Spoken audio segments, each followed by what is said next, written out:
Hello and welcome to episode 8 of Long Live Canada. My name is Daniel Tyree. I'm the founder and chairman of the Dominion Society, but tonight I am your host. Hopefully my mic's actually working before we get into things. Can you let me know if my mic is actually on this time, guys? Last time I made a nice little error turning off my mic right before I started talking. But it looks like we're all good. It looks like we could hear me. I'm not just talking to myself in a room all alone. We got another great episode ahead of us. I'm just a bit late as usual. The claims that I've been black bagged by Netanyahu are overblown. I'm just fashionably late as per always. We have another great episode ahead of us, guys. I want to talk to you guys a bit about the immigration news of the week, the 33,000 new permanent residency spots being offered to temporary foreign workers. I want to talk a bit about what I'm calling the Simcoe poster scandal, the Simcoe scandal. A nice development we've seen from some of our posters out in Ontario. And then I do want to talk a bit about what's going on, the big conservative, small c, I guess, conservative convention going on here in Ottawa right now, the Canada Strong and Free Networking Conference, and what we can take away from the state of conservative politics, big C conservative politics in the country. Before we get into things, I do want to let everyone know, I know there's been a lot of questions over the last few weeks, over the last few months about the merchandise, about the merch store. And I wanted to let you know, if you haven't seen already, we haven't talked about it much on social media quite yet. If you're on our email list, you would have already known. If you're not on our email list, that's on you. But we have finally restocked. We have launched our spring merch line. You can go check it out right now at shop.dominionsociety.ca. We got lots of new products. We got lots of new products for you guys.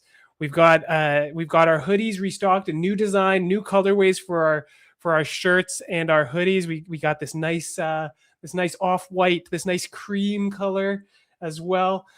We have some new hats. We have the new Long Live Canada hat. I need to get one of those for the show. I don't even have the new merch yet. That's how fresh it is off the press for you guys. We don't even delay so I can have some stuff. It's going straight to you guys before it even gets to me. And I think what a lot of people are excited for, we have these new bulk sticker packs. You can buy them in packs of 65. You can buy them in packs of 1,000. There's 4 different designs. Nation of Settlers, Remigration Now, the Dominion Society crest, and the answer to mass immigration is remigration. So a lot of new and interesting products for you guys. So some clothing, some stickers that you guys can, you can put on your walls, you can put on your laptops, you can put in your communities. Whatever you want to do with them is up to you. So I do encourage you to swing on over to shop.dominionsociety.ca. I've seen some people in the chat saying they've already received their new merch. So that's how cracking the merch store is operating. Ken is on the ball, packaging orders, getting them out as soon as possible. So if you want to get some of these, I think the stickers in particular, I think they're going to be a hot item. They might not last very long. So if you want to get your own, make sure you're ordering as soon as possible. The spring merch drops out now. Now we still have to start planning for the summer merch drop. We'll have some new items as well coming for you guys. For the hot summer weather. But that's an issue for another day. I don't want you guys whining about me not having summer merch out quite yet. Enjoy what we have. Order now. Let's start wearing some green. Be proudly representing beyond just the pin. So appreciate every dollar. I know some of it might be expensive. Every dollar goes to support the organization and help us grow. Right. So anything that you can do to support, we greatly appreciate it, folks. I hope you like the new design. We had to switch it up. We have to switch it up. So if you got the old stuff, now you have to get the new stuff. We're gonna have different designs, different merch lines coming out all the time. It's a key kind of way to raise money, but also to raise awareness for the organization. Next day delivery, he says. Wow, that's how on top of things we are. We're not outsourcing things, we're not drop shipping things. Everything's ready to go. So if you want it, order it now. So that's the little update to get out of the way right off the top. Now we can get right into the show. Lots to talk about this week. It's been an interesting week, a bit different for me, to be honest.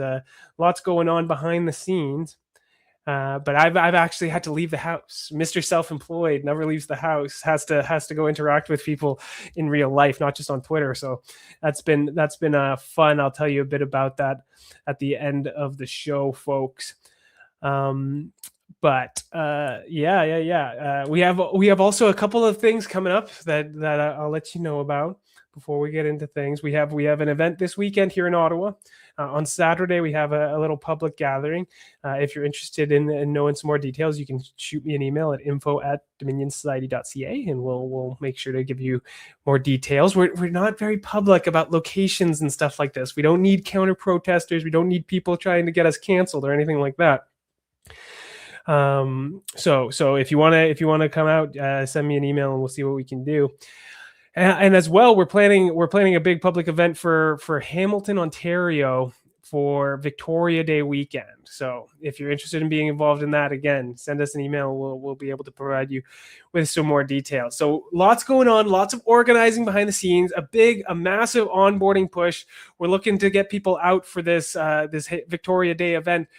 Stretch it all the way to the Durham region, Pickering, and so on, through the GTA, all the way out to Kitchener-Waterloo in London. We're doing a full court press. We've got volunteers working all over the place, doing a great job to get so many people across the province on board. We have a huge portion of our overall membership within this corridor around the GTA all the way to Hamilton. So we're doing a huge push to get members onboarded, welcome to the organization, getting them involved as volunteers. So if you're living in London, Kitchener-Waterloo, Hamilton, in and around the GTA, the Durham region, please watch out. And of course, if you're a member, please watch out for phone calls from random numbers. It might for once not be a scam call, some weird Chinese Indian scam call. It might just be a Dominion Society volunteer looking to get you involved. So keep an eye out for stuff like that coming over the next few days. So let's with all that out of the way, with all that caretaken out of the way, we can get right into the show. Guys. So I guess one other thing to mention, some shameless self-promotion.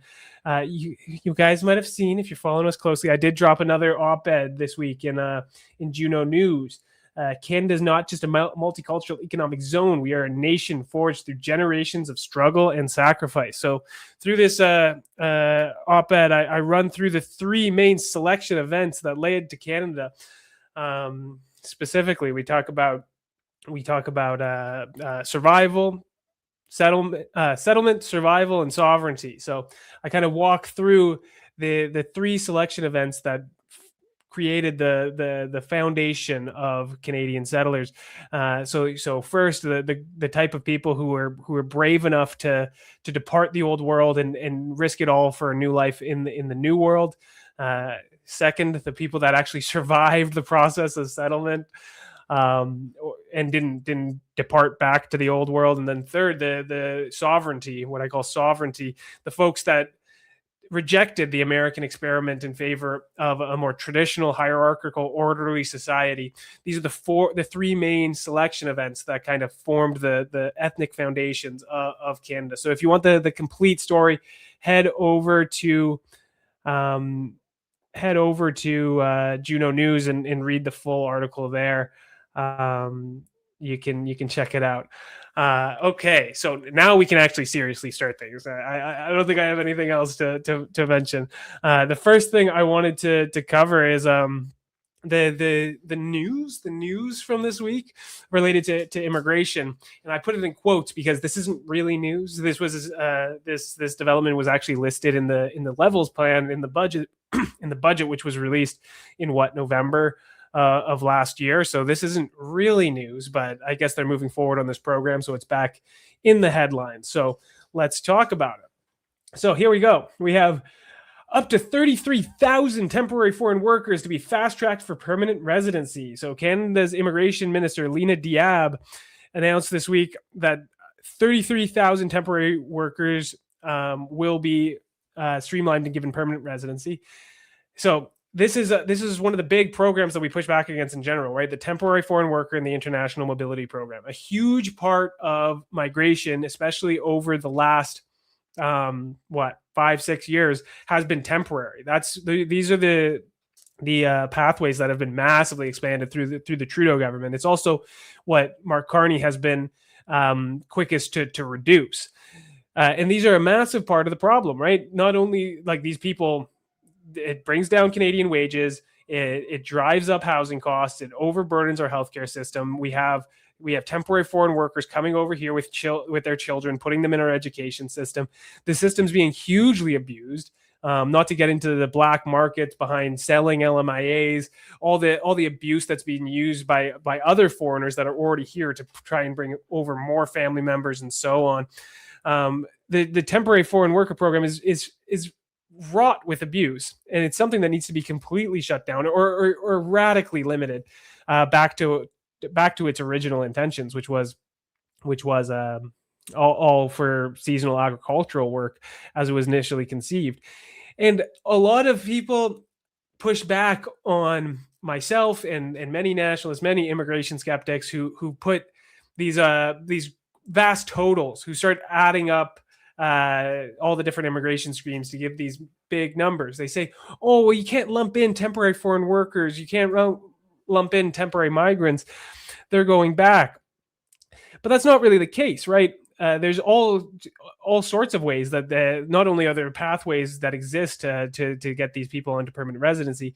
If these people are here, not only are they driving down wages, they're driving up housing costs, they're putting pressure on our social supports, but also that they can continue to work illegally at the end of their permit. There's no deportation authorities that step in to make sure people leave. The Liberal government has been clear about this. They say transparently that they rely on self-deportations.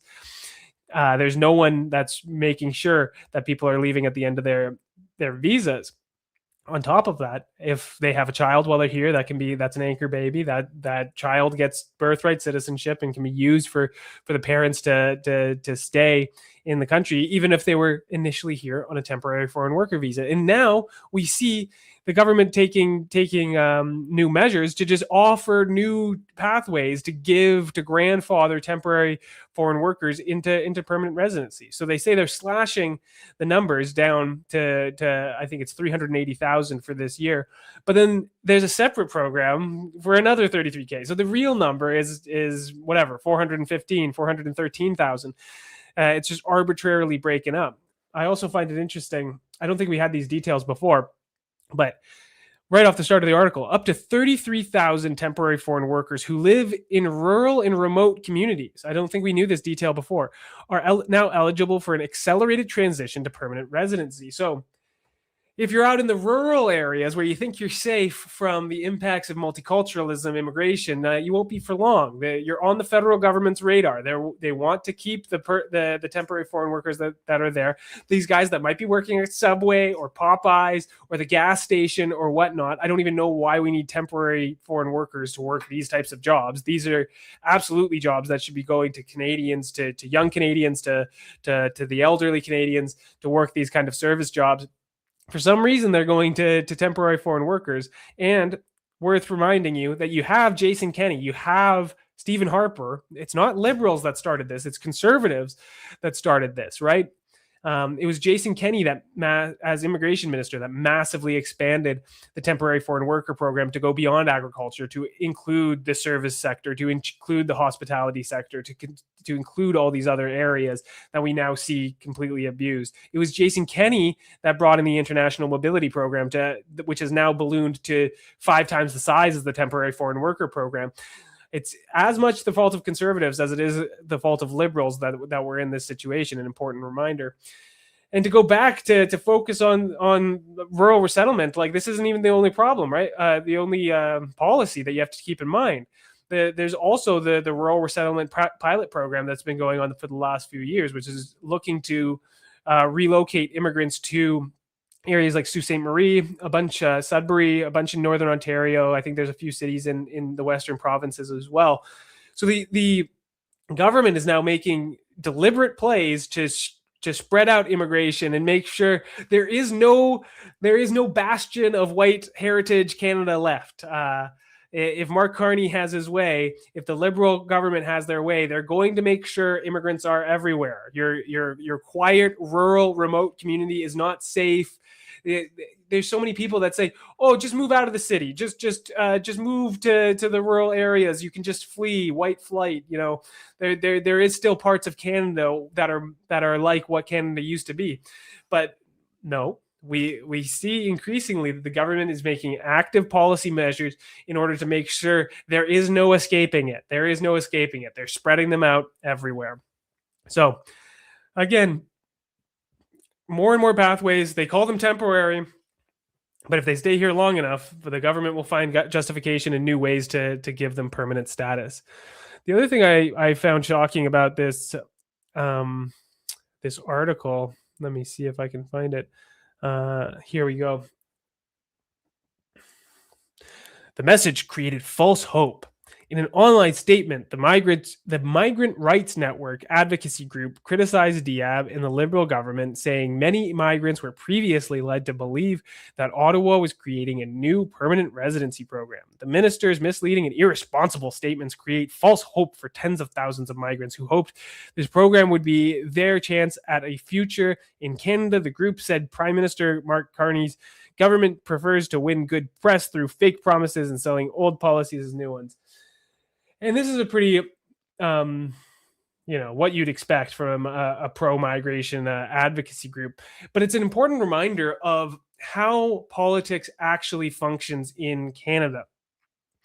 You have to keep in mind that there is a whole kind of secondary industry behind mass immigration. We have immigration lawyers, we have immigration consultants, and we have immigration lobbyist groups that are very powerful here in Ottawa. And it's not just groups like this that are specifically set up to promote immigration. It's groups like Restaurants Canada, which has an interest in driving down wages by bringing in temporary foreign workers, by bringing in more migrants in order to fill these service jobs so they can save on their bottom line. There's this whole network of lobbyist organizations that put pressure directly on both the Conservative Party and the Liberal Party in order to put pressure to have more pro-migration stances within the government and within the opposition. So you have to keep in mind how politics works practically, right? There's the old saying, like, history is defined by those who show up. And right now, the pro-migration advocates, the pro-migration believers are showing up in ways that anti-immigrant voices are not. So there's tons of lobbyists here in Ottawa that are, always calling up these members of parliament, in the government, in the opposition, giving their perspective, trying to threaten them. You're going to lose support, you're going to lose donations if you don't back us up. This is how we think it should be, giving their policy perspectives and advice like that. And there's no one in Ottawa that is putting that dissenting opinion. And that's exactly why we started the Dominion Society, right? Heritage Canadians need an advocacy group. There needs to be an advocacy group advancing an anti-immigration message. And that's exactly what we offer. Of course, we frame it more positively. We frame it as remigration. We frame it as protecting Canadian identity. But ultimately, what needs to be done is we need to push back on this radical policy of mass immigration that is advocated for, that it's advanced by every mainstream institution in our country. There needs to be a professional core of lobbyists, of activists that are putting forward this dissenting opinion, because it's a huge swath of Canadians and citizens that are against immigration, right? We see consistently it's a majority of people of white backgrounds, of non-white backgrounds that do not support mass immigration anymore, that want mass deportations, that want reduced immigration numbers, and they have no voice in Ottawa through the political parties, through these lobbyist groups. They don't have the same sort of institutional arms to pressure the government. There's no one that's offering, here's the problems with these new policies. And like maybe they have the politicians, maybe they have these kind of second thoughts, but then the people that show up at their office, the people that are calling them on the phone, the people that are sending them policy suggestions and so on, are all pro-migration. And this, like, it has a psychological effect on you. It erodes your beliefs. Maybe I'm not right. Maybe they're right about these things.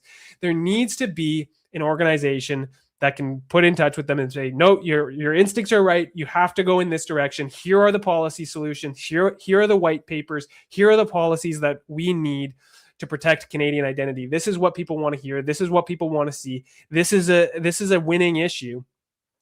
So that's exactly why we founded the Dominion Society. We're not currently registered as lobbyists. It's something that I think we'll go into in the future as we start to solicit more attention directly from political parties, as we begin to put more direct pressure by supplying them with policy and ideas and so on. I believe it's something that we'll have to register as we move from just the media side to the more direct kind of think tank style content to put direct to give direction to political parties.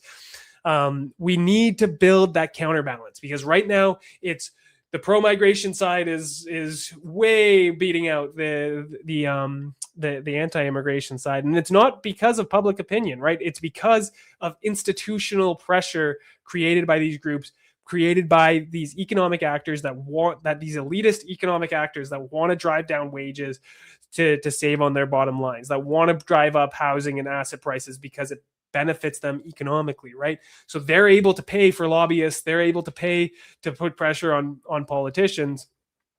We have to create the counterbalance, and obviously it's going to be difficult to find elite support for something like that.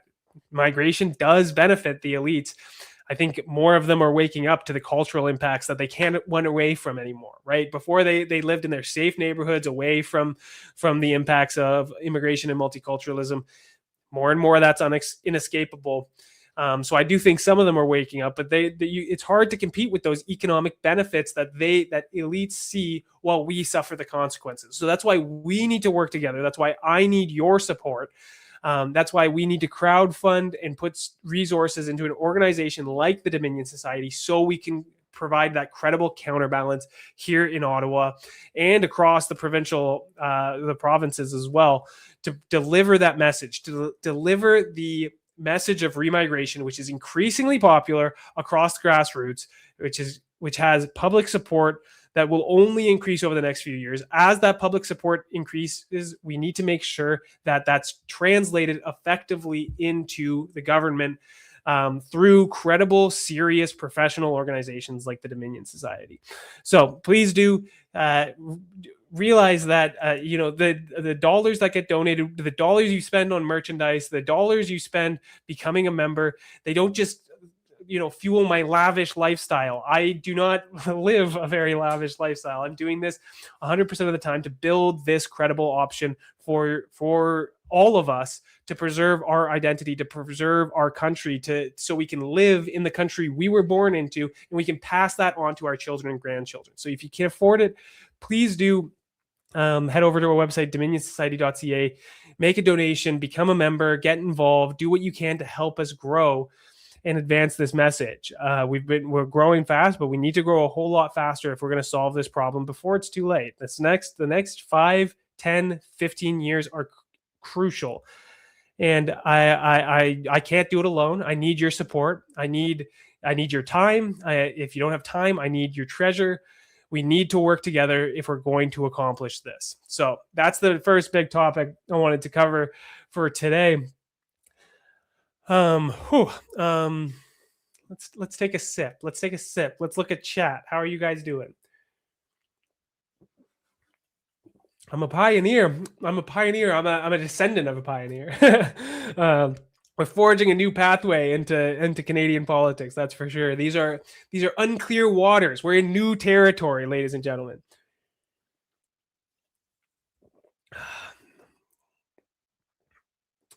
Yo, Daniel, are you going to the Remigration Summit in Portugal? I am. I am going to the Remigration Summit. I was invited, and I will be actually participating in a panel discussion there. I don't think it's been announced yet, so I won't give you too much information. I don't know what they want to do, but I will be there and I will be taking part.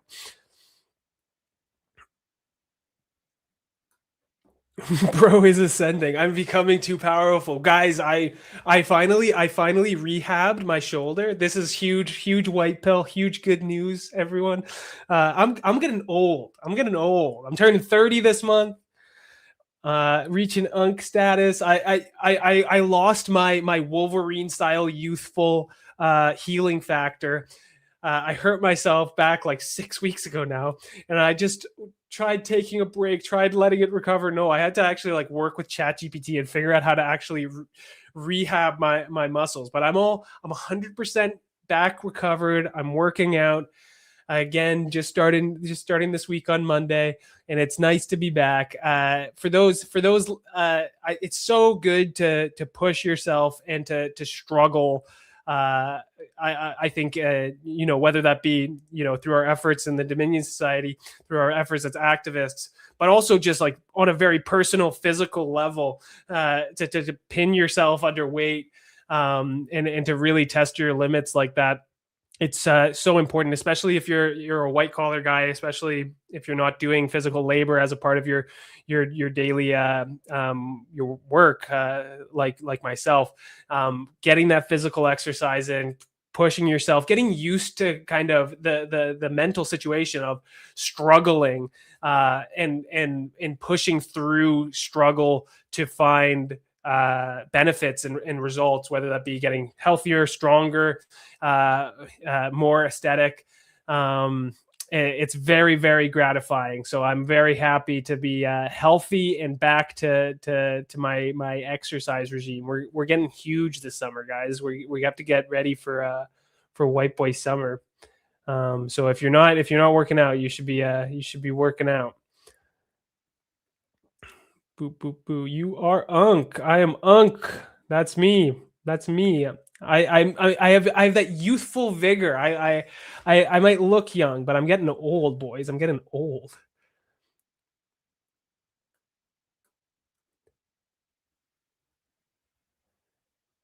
Okay. Let's you better mog Keith Woods. We'll see what I can do, boys. We're going to the Remigration Summit to mog. I've been working at the Canada Strong and Free Network conference the last few days, and I'm mostly just I'm there to network, but really it's just to mog. Oh, right. Let's shift to the next topic. And we're going to be talking about one of our good friends in the chat. Actually, our good friends, an active Dominion Society volunteer. We're going to talk about the Simcoe scandal, the Simcoe poster scandal. You guys might have seen this online over the weekend. Here we go. We see "I'm appalled. Residents tear down anti-immigrant posters." Keep in mind, these are the types of dudes that are opposing you. As if you're a Dominion Society member, if you're a Dominion Society volunteer, I need someone to drop this into to make the Wojak version of this, because they're reminding me a bit too much of the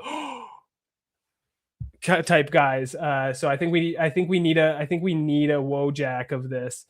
But the poster wars have come to the Hamilton area, to Simcoe. It's funny because we've been putting up posters in Hamilton for a long time, for months now, and we've never seen an article in the Hamilton Spectator. But a few posters go up in Simcoe. I don't even know. I didn't even know where Simcoe was. Smaller town in the greater Hamilton area. A handful of posters go up and people start to lose their minds. So Let's read this article. It's ridiculous. I'm appalled. Dominion Society advertising has locals concerned about spread of hate-based ideology.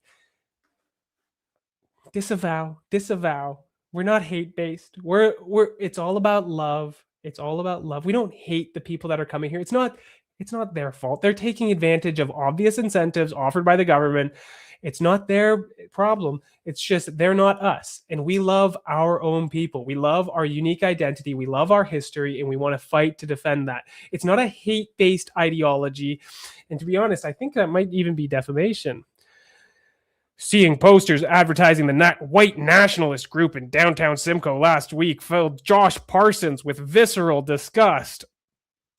He recognized us immediately and worked to tear these down. I thought this was hilarious. They have two pictures here. They have these guys together, and then they have another version. And you'll notice this isn't even just a zoomed in. Their hands are in completely different positions. So they had to get an action shot. They had to get the action shot, guys. Woo, look at that.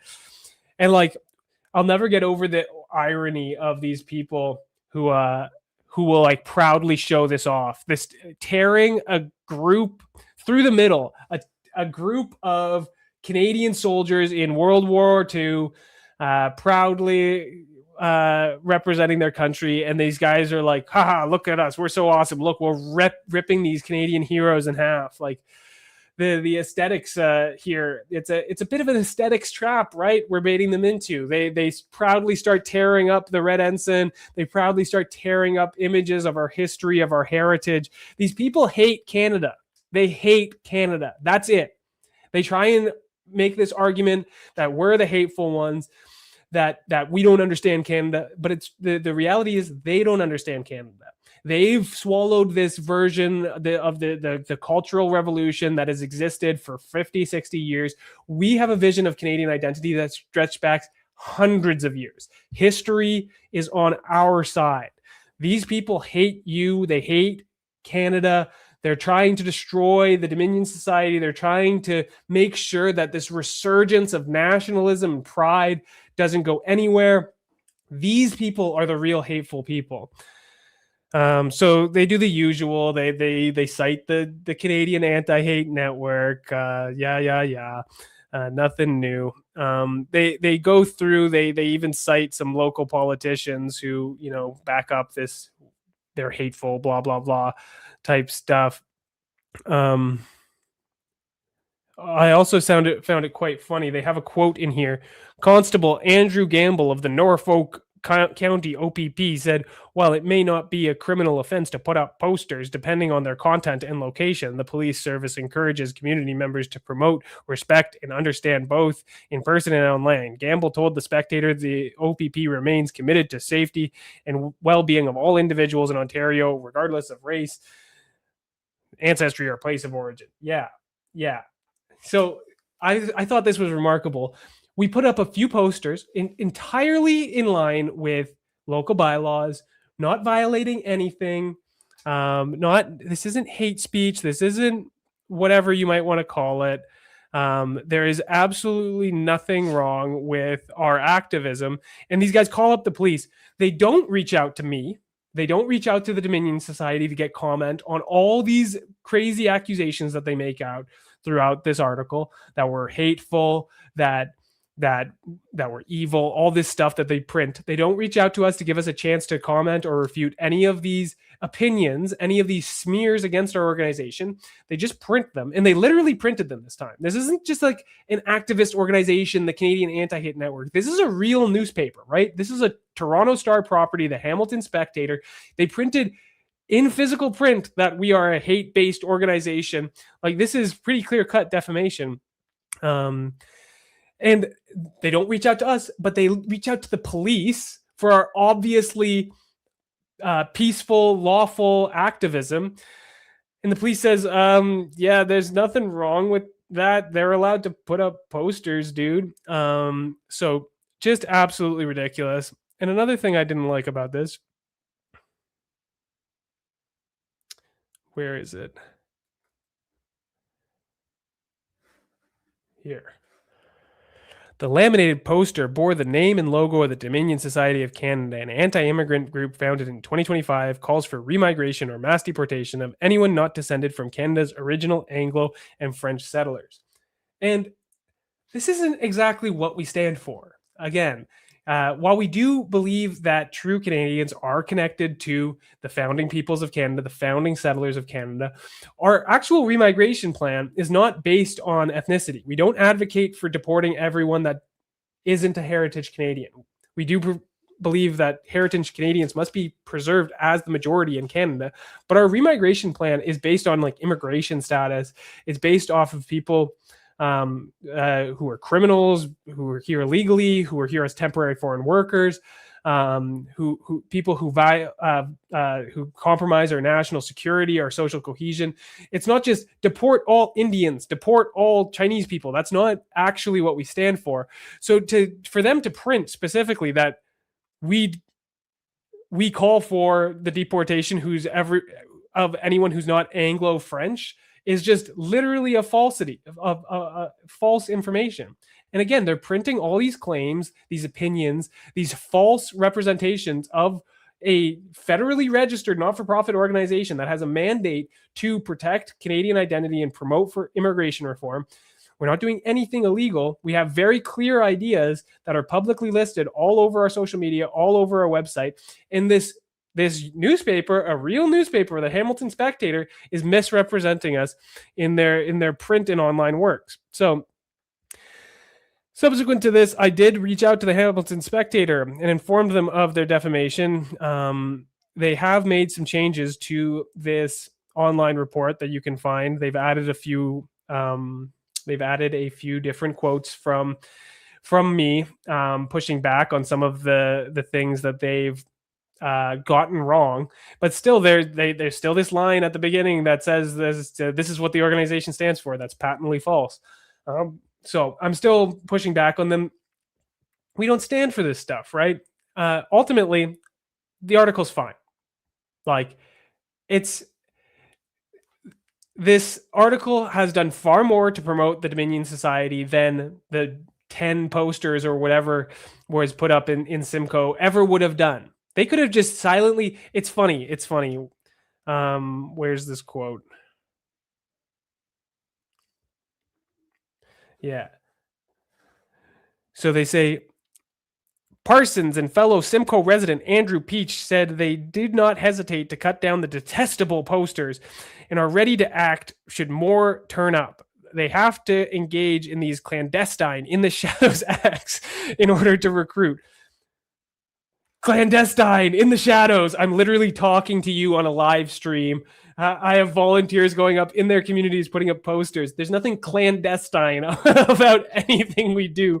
Do these guys even know what words mean? The clandestine operations. We're going to be knocking on doors, handing out flyers, putting up posters. So clandestine. We're literally trying to get people's attention. We're literally shouting from the rooftops, Canada needs remigration. They're like, these guys are really sneaky. Clandestine operations. And then he says, so the less time that these posters stay visible in our community, the less effective they are. And it's my full intent to make it not worth their time to come here. So he fully knows that having the posters come down immediately is a good way to people not to learn about the Dominion Society. Then he turns around and he runs to the Hamilton Spectator and tells them to report on the Dominion Society. Tell everyone that they're putting up posters. These guys are in the community. Huge advertisement, getting way more attention than a handful of posters would have ever got. So a big thank you to Josh Parsons. Like, screw you, screw everything that you have to say about the Dominion Society, but thank you for getting us lots of free advertising. We really appreciate it. You got to check out your standards, Josh. If you don't want people to know about us, you could have more clandestinely taken down our posters and said nothing, but instead you couldn't help yourself. You needed to show off. I pulled down the posters. I'm the champion, taking down the far right evil people. Yeah. Thanks for the free advertising, Josh. So, and I do want to reinforce that these posters that we're putting up are in no way hateful. They are, they proudly show Canadian heritage, Canadian identity. Look, this is what our posters are. If you can point out to me what's detestable, what's hateful, I would be very interested to know. Protect our loyalist roots. Proud then, responsible now. Honor their courage by defending our future. Our people, our home. Join the movement. Many voices, one mission. If anyone can point to me where exactly the hate or the detestation or anything like that comes from, I'd like to know, because again, we're not hateful. We're not hate-based or anything, any of these smears that Josh Parson and local politicians try and throw at us. We're all about a love for our history, our heritage, our identity. We don't want to be perceived as hateful. We don't consider ourselves hateful. So if anyone could point out to me what exactly is the hateful part, I'd like to remove it, because all I see is beautiful green, nice Dominion Society advertisement, proud pictures of Canadian heroes and heritage. I don't see the hate. But that's just the beginning of the Simcoe scandal. Because after that, Josh, our friend Josh Parsons, had not had enough. He hadn't had enough. He goes a step further, because our volunteer, the Chad who's in his community putting up these posters, he didn't even, we have lots of guys putting up posters. They do it quietly. They do it anonymously. But some guys like to take credit for their work. So Aiden, our friend Aiden, who's in the chat right now, he stuck his hand up. He said the posters are going back up. More are going up. He's not scared. He's going to continue doing this. And then he got on the radar of Josh Parsons, and Josh Parsons reached out to him in a direct message. And he sends Aiden's post to him, and he says, "We know where you work. We know where you go to school. Stop now before you ruin your life. You have one chance, one more poster in my town, and you're cooked." And Aiden, the Chad he is, says, "Shiver me timbers. Cute threat, though." And then posts that. My official response: "Bite me. I've got nothing left to lose." So I love Aiden's attitude. I think we need more guys like that. Our country is being lost. We don't have time to fuck around. We don't have time to be scared and naive. It's time to stand up for what we believe in. There's nothing to be ashamed of. We're proud Canadian nationalists, and we're not going to back down at a few threats or a few guys tearing down a few posters. In fact, that only fuels us to go even harder. And I find it quite ironic that people like Josh Parsons say stuff like, in my town. This guy thinks the Indians that just showed up are just as Canadian as you or I, or he probably would even say they're more Canadian than us because we don't have proper Canadian values or something like that. But he thinks that Aiden doesn't belong in his town because he's putting up posters or something. It's just, it doesn't make any sense. And, but as much as I appreciated Aiden's response, I did then encourage Aiden to contact the police, because honestly, first of all, they contacted the police about our completely lawful behavior. And then they double down and start making threats in writing on the internet. I think this can be easily construed. I'm no lawyer. I'm not a lawyer. This isn't legal advice. But I think this can be clearly construed as uttering threats. It can also be viewed as criminal harassment. He's clearly implying that he's going to try and get Aiden fired or kicked out of school or whatnot. If you don't do this, I'm going to do this. Like, this is a very clear threat. And this is just like how emboldened these Antifa types have gotten. A few years ago, 10 years ago, this kind of message would have been from @Simcoe anti-fascist, made anonymously through the internet, and there would have been very little that anyone could do about it. You could report it to the police. They'd say, we don't know who that is. What are we going to do? This guy is making it from his own Facebook account, his face, his full name, and he's making threats in writing. and like they think they're just above it all. They think they're just immune to consequences, that we're so evil and they're so just that they can just do whatever they want. So no, we go and we inform the OPP about what this guy has said. We can provide the physical evidence, and I believe that Josh Parson was promptly visited by the OPP and warned that he can't engage in this behavior. So this is so important. Like, there's so many institutions that are against us, the courts, and so on. But like, we also just can't assume that we're the pariahs all the time, right? We do have to do things correctly. There's nothing to be ashamed of. And when people come after us, we can create paper trails. We can issue police reports. We can show them that actually the whole state isn't on their side. They can't just make threats. They can't just attack people. They can't just assault people and they'll get away from it anymore. We're not going to stand for that. That's what the Dominion Society is here for. We're here to provide people with guidance. We're here to provide people with support for when they receive any sort of backlash like this. So we're not going to stand for this anymore. We're not just amateurs. We're serious. We're getting things done. So big ups to Aiden for not stepping down, for only doubling down and getting more involved and more entrenched in his views. We love to see that. I think that's everything. What's going on in the chat, guys? What's going on in the chat? Big W's for Aiden. Can we get some 07s for Aiden? 07s for Aiden in the chat. Very based. Absolutely Giga Chad behavior. GD Aiden. Bro fell for the rage bait. There he is. The man, the myth, the legend, Aiden Kenny.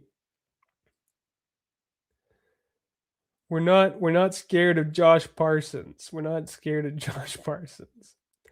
07s to Aiden. We love to see it.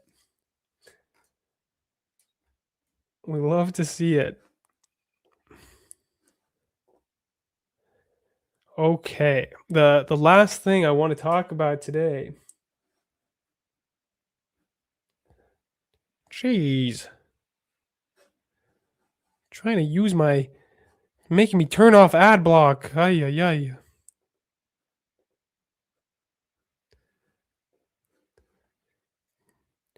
It's not enough to pay for National Post. You also have to turn off ad block now. These guys are griefing me. I need ads on top of my subscription. Is there nothing holy in this world anymore? Ay, ay, ay. So, this is a great question. How do people get posters? Are there official ones or all homemade? None of them are homemade. None of them are even printed at home. We have very high standards here.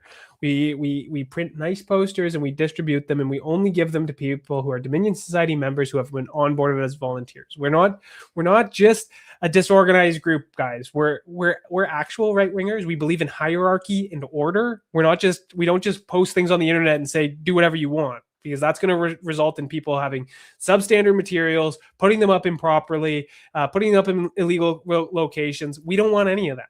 So we make sure that everyone, if they want to get involved with postering, they have to be a Dominion Society member. That means you get a phone call from one of our organizers to get involved as a volunteer. There are a number of privacy agreements, onboarding documents, so you understand how to use our materials properly, and then you're provided them by our central organization. So we have very high quality print materials. We have very carefully designed materials. We don't just put them up on the internet for anyone to misuse, or else like we could have Antifa types, printing them and then putting them in improper locations and getting us in trouble and stuff and making us look bad. That's not how we do things. That's not how we do things. That might be how other groups do things. We take a very slow, measured, and long-term approach to building this organization. So if you're interested in getting involved in postering, head over to our website, dominionsociety.ca, sign up as a member. There's going to be some time, especially depending on where you live. We only have onboarding operations streamlined in select locations, although that list of locations is ever growing. So if you want to get involved, you have to sign up as a member. You have to wait to be onboarded. We are working through a backlog, but things are getting more and more efficient every day, every week. And then once you're in there, you'll be put in touch with with my with our guys, with our local team, and getting involved. We got Cammy Dread in the chat. The girls think I'm hot. Oh shucks. Oh shucks. The compliments are getting to my head. Excellent. So the last thing I want to talk about today,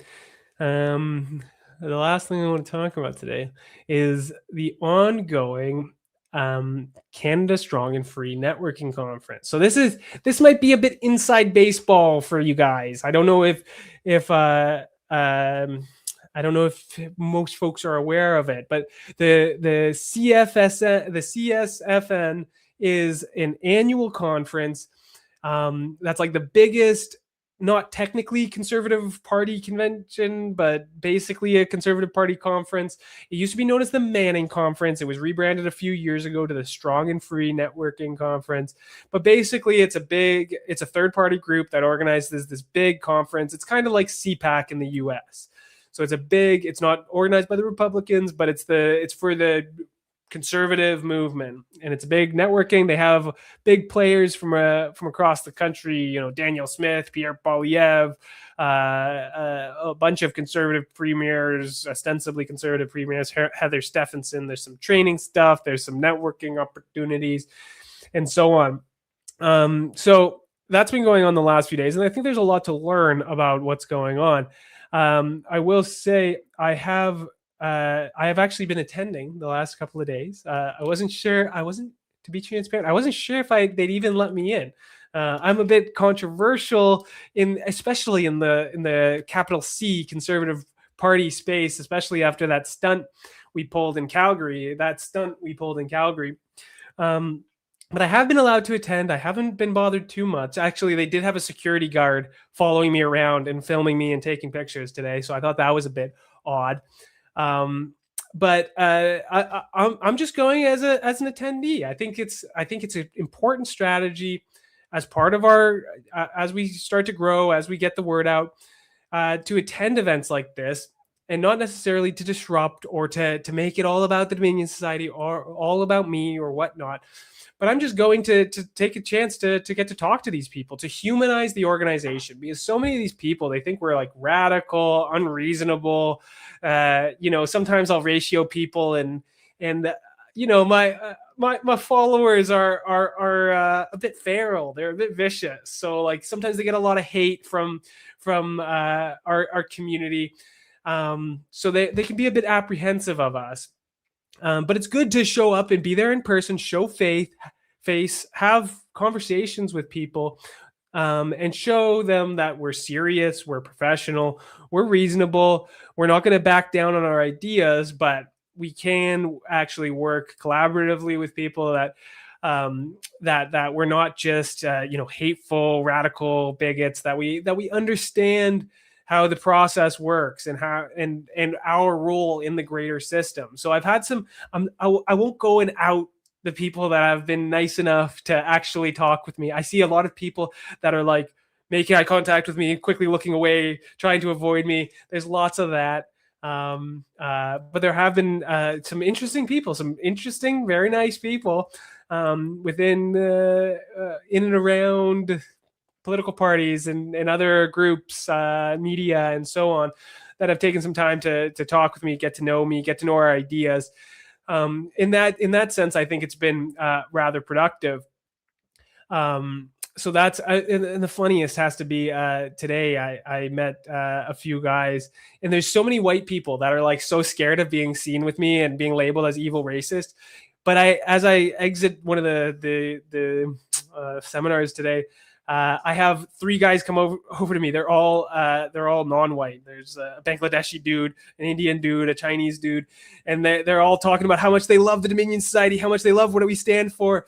So it's just me and a bunch of people that some conservative people would probably say that I want to do terrible things to, or something like that. It's just me and a bunch of non-white people telling me how great I am and how great everything is.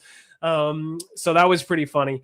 I thought that was quite ironic. The only people that are not worried about being labeled as racist are the ones who come from racialized backgrounds. Everyone else is like walking on eggshells, waiting for, so paranoid of being labeled as racist or something if they get seen with me. But it's been interesting. I will say one of the critical takeaways is it doesn't seem like. Oh, there's a super chat here. Hadrian's Wall 88, $5. Anti-immigration is preservation, not hate. Keep strong, y'all. Thank you so much for the $5 super chat. We appreciate the support, and you nailed it on the head. So I will say the another super chat here for Benny Rule, $1. Thank you for the support, Benny. The overall takeaway though is the conservative movement's not looking so healthy. I don't know if this is a matter of timing or whatnot, but I will say this is the first time I've ever attended the Canada Strong and Free Networking Conference. But as I understand, it's much smaller this year than it has been in previous years. I was shocked by how small some of the rooms were.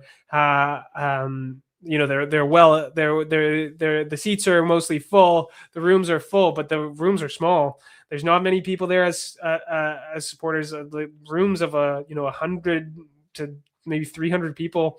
I was expecting a much bigger event, and I think that it has been a much bigger event in previous years.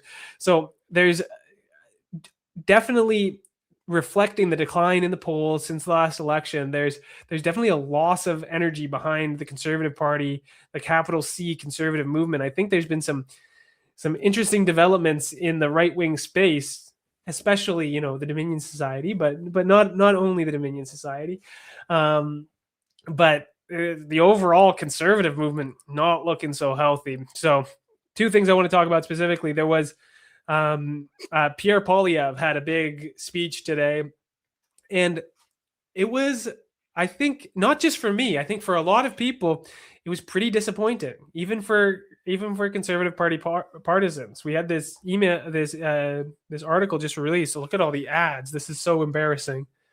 I paid for the National Post, by the way. Adam Zivo, desperately seeking an energized conservative revival at the Canada Strong and Free Network. Complaining about Carney isn't enough anymore.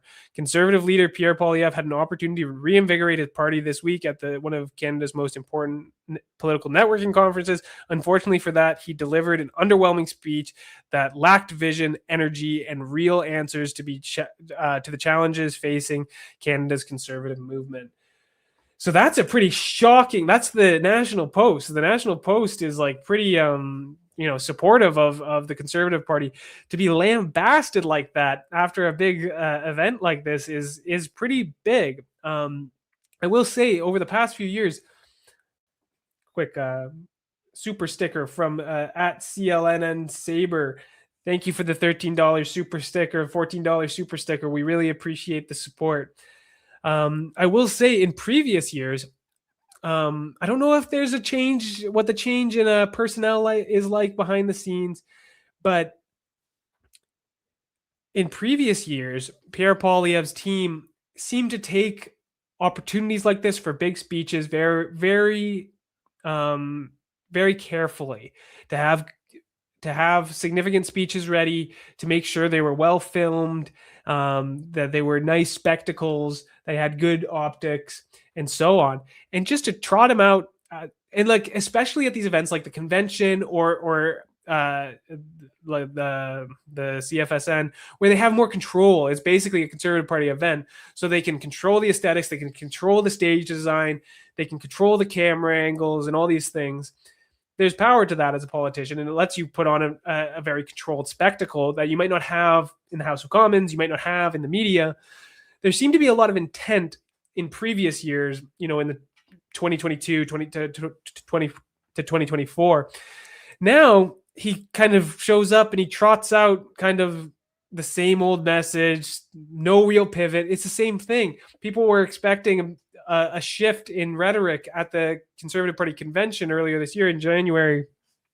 And again, they're waiting for Pierre to wake up to his new opponent, to realize he's not campaigning against Justin Trudeau anymore. He is campaigning against Mark Carney. And yet he trots out the same old kind of tired talking points that people are just getting bored of. It really feels to me that Pierre Poilievre, regardless of how you feel about him, regardless of how you feel about Mark Carney, it does feel like Pierre Poilievre has kind of jumped the shark. He was there as the counterweight to Justin Trudeau, and ever since Justin Trudeau's left the picture, Pierre's just been kind of listless, I would say. A lot of his speech is still kind of trying to lump in the Conservatives, the Carney Liberals and the Justin Trudeau Liberals, and I don't think that resonates with anyone. Like, I don't think it resonates with the general public. I don't think it resonates with even Conservative Party partisans. Anyone with eyes that's paying attention can see that there's been a dramatic shift in the Liberal Party from Trudeau to Carney, and to just lump them in together, it just doesn't resonate. He needs to update his messaging. He needs to understand that Mark Carney's a different beast, and he needs new solutions, new rhetoric, new talking points, new policies if they're going to be actually able to compete with the Carney Liberals, and they don't have it. And it looks to me like they probably have lost some talent. There is not the same level of intentionality behind these big events where they have control. It looks like the Conservative Party is en route for disaster. And one thing that bothered me is throughout his speech on multiple occasions, he was trotting out the same old anyone from anywhere can be Canadian, all these things, this very multicultural post-national message. He still is trying to double down on the exact same things, and it's not going anywhere. So low energy, nothing new, boring.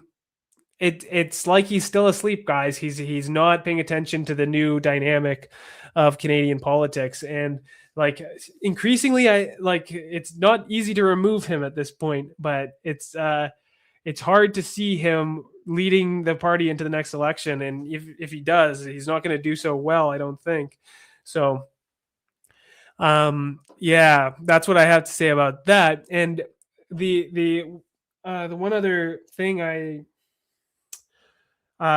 don't have time to attend every single session here. I have a busy schedule, especially planning towards some of the events we have coming up. But I did decide to go and attend the session today, specifically on immigration, right? It's kind of my thing, so I thought I should be there. So I attended it. It was a panel discussion with Anthony Koch and Michelle Rempel talking about immigration. And, it wasn't up to my standards, obviously. They weren't going on about remigration and all this. But I will say there are some signs of movement within that group. Specifically, most of the talk was very focused on culture. And I would say it was quite superficial, but you would expect them to be focused on the economy. Economy was kind of the footnote. Like the focus was the cultural concerns, and specifically there was a lot of criticisms of post-nationalism. And now my problem with this is their criticisms of post-nationalism are all very surface level. But it's good that they're using the buzzword, right? When we talk about our mission at the Dominion Society, it's all about normalization, right? We want to normalize Canadian nationalism. We want to normalize remigration. We want people to get used to these concepts. We want them to be very popular and people understand what they mean. And while they weren't talking about a real nationalist conception, or they weren't talking about remigration, the kind of opposite of nationalism is post-nationalism, right? So for them to be consistently, like, it was one of the most common buzzwords, post-nationalism's bad. Post-nationalism's the problem. We need to have an alternative. That's great. So we can see the conversation about immigration shifting to focus on culture and to be vilifying post-nationalism, and that's good territory for us, right? Now we can continue to push the envelope. Okay, post-nationalism's bad. What's the solution? Nationalism is the solution. Mass migration is bad. What's the solution? Remigration is the solution. So as these talking points, as these criticisms become more mainstream, our solutions, our proposals also become more mainstream. So this is a good development overall, I would say. I wouldn't give it an S, an A plus, but I'd give it a B minus. At least they're focused on culture. At least they're focused on post nationalism. But it is all very surface level, right? Their solution is very much civic nationalism. They portray it as post nationalism, and they rely on the Justin Trudeau quote that Canada has no mainstream culture and identity, and then they suggest that Canada does have a mainstream culture. So while not explicitly, I would say their framing is very civic nationalist in character. They're saying that we need to have clear institutions, that we need to have a clear language, that we need to have a clear culture to rally around, which again, step in the right direction, but it's not far enough. Really, post-nationalism, to understand what post-nationalism is, you have to understand what nationalism really is. And civic nationalism is not real nationalism, right? It's a liberal kind of caricature to try and make ethno-nationalism, real nationalism, authentic nationalism, as to draw the distinction, right? It's this fake alternative and then they add this ethno-nationalism to make it sound bad, but really ethno-nationalism is nationalism. What nationalism means is based around the nation, and a nation is not an economic zone. It's not just boundaries on a map. It's not just an economy. A nation is a people, right? It comes from the same root words, ethnos, nasios. This is just Greek and Latin versions of the same word, and it is the people. So when he says, when Justin Trudeau, when people put forward Canada as a post-national state, it means we are beyond the nation. Now it's for anyone. Beyond the people of Canada. We are post-national now. Now it's very liberal. Anyone from anywhere, just like Pierre Poilievre peddles, anyone from anywhere can be Canadian. We're post-national. Not Canadian identity is not restricted by national identity. It's not restricted by ethnicity, heritage, ancestry. It's something that anyone can have. And that's the thing. We'll have Michelle Rempel criticizing post-nationalism in the same day that we have Pierre Poilievre saying anyone from anywhere can be Canadian, where we have Senator Leo Housakos at the reception saying we need to have a nationalism that accepts English and French, but also Jews and Sikhs and Muslims. This is what he said at the reception yesterday. So at the same time as they're criticizing post-nationalism for a very radical interpretation of it, what they're selling is post-nationalism, and maybe they'd call it civic nationalism. Maybe what they want is post-nationalism with a bit more strict rules, but really it's the same thing. If nationalism, true nationalism, is particular in character, right? It views groups as distinct, nations as distinct. You actually can't become Canadian. You can become a Canadian citizen, but you actually can't become Canadian, at least in your lifetime. You can maybe through generations of intermarrying.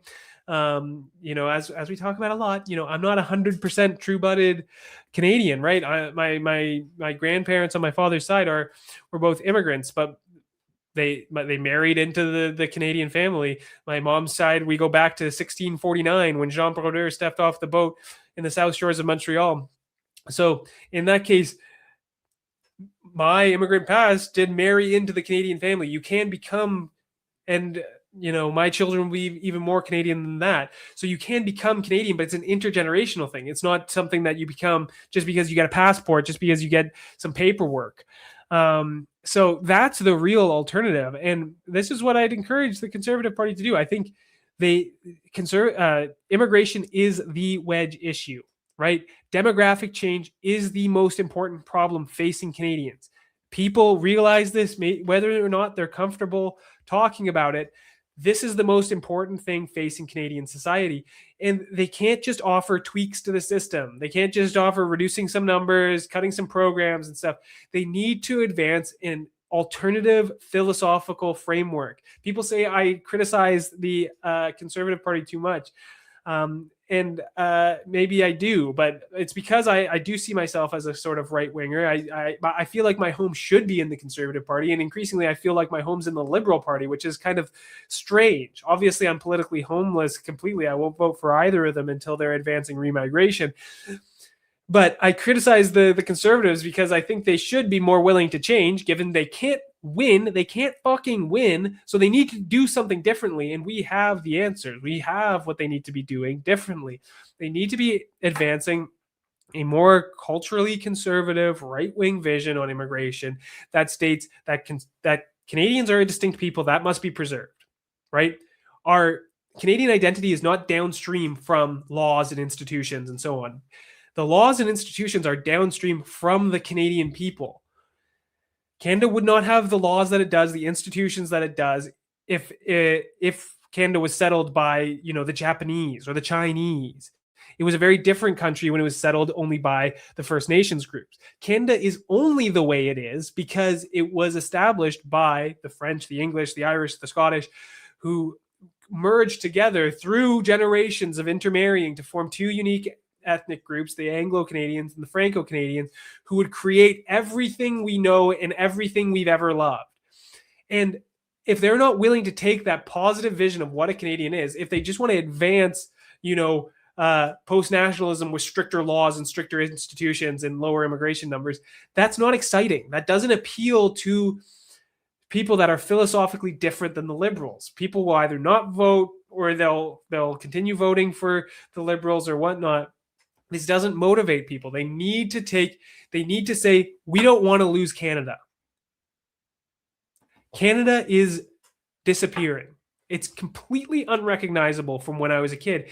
And the demographics, you can look at the numbers, they're completely match up with that. I was born in 1996, and Canada was like an 85% white country. It was a majority heritage Canadian country. And just throughout my lifetime, I know I'm going on. I'm an old man. I'm an old man now. I'm 30 years old. I'm a monk.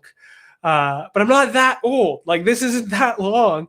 And throughout my lifetime, we've seen, white people drop from like 85% down to 65%. We're probably even lower than that. We'll see after the census comes out. Do your census, everyone. We need the census so I can make graphs and content about how terrible the situation has got. We're probably even below that, closer to 60, maybe even below 60%. Within 10, 15 years, this is going to be a minority white country. It's going to be a minority Canadian country. And it's going to continue to change. Areas like Surrey, areas like Brampton, areas like Northeast Calgary, these are the canaries in the coal mine. As people come here, more and more numbers, we see ethnic ghettos, we see the culture of our country transform, and then they use those numbers to, again, influence our institutions. Like, did you see the clip a week or two ago of the Indians, the Hindus, and the Khalistanis squabbling within the Ontario legislature? Like, they actively look to hijack our institutions and for their own ethnic interests, and this will only become worse and worse. And again, it's not enough to, even if we completely close the doors tomorrow, we would still be on track to becoming a minority within the next 10, 20 years, because we're being outbred by recent immigrants. In 2024, 42% of all births were to foreign-born mothers. So not even like non-Canadian, foreign-born mothers. A large majority of children that are being had in Canada are to first, second, third generation immigrants. Amongst the youngest generations in our schools, we are already a minority. I'm talking to people and they're telling me their daughter is the one white kid in their class. Like, people don't understand how grave the situation is. As the boomers die, as immigration continues, we are rapidly becoming a minority, and closing the doors is not enough. The only way to preserve Canadian identity, to preserve Canada's demographic security is remigration. It's not enough to cut the programs. It's not enough just to close the door. Of course, we have to do that. We have to close the doors, but we have to send people back. Millions have come here and millions must go. That's just the reality of the situation. It's not personal. It's necessary. So it's not good enough from the Conservative Party. And if what I've seen at the CSFN is indicative of the broader movement, it's not looking healthy.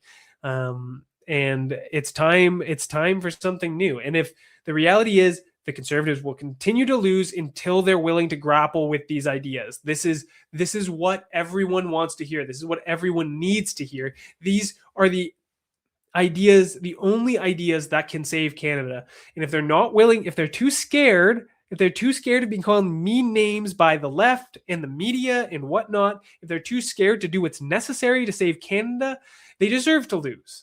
They deserve to lose. And they will continue to lose until a bold, courageous leader is able to step forward and articulate what is necessary to save this country.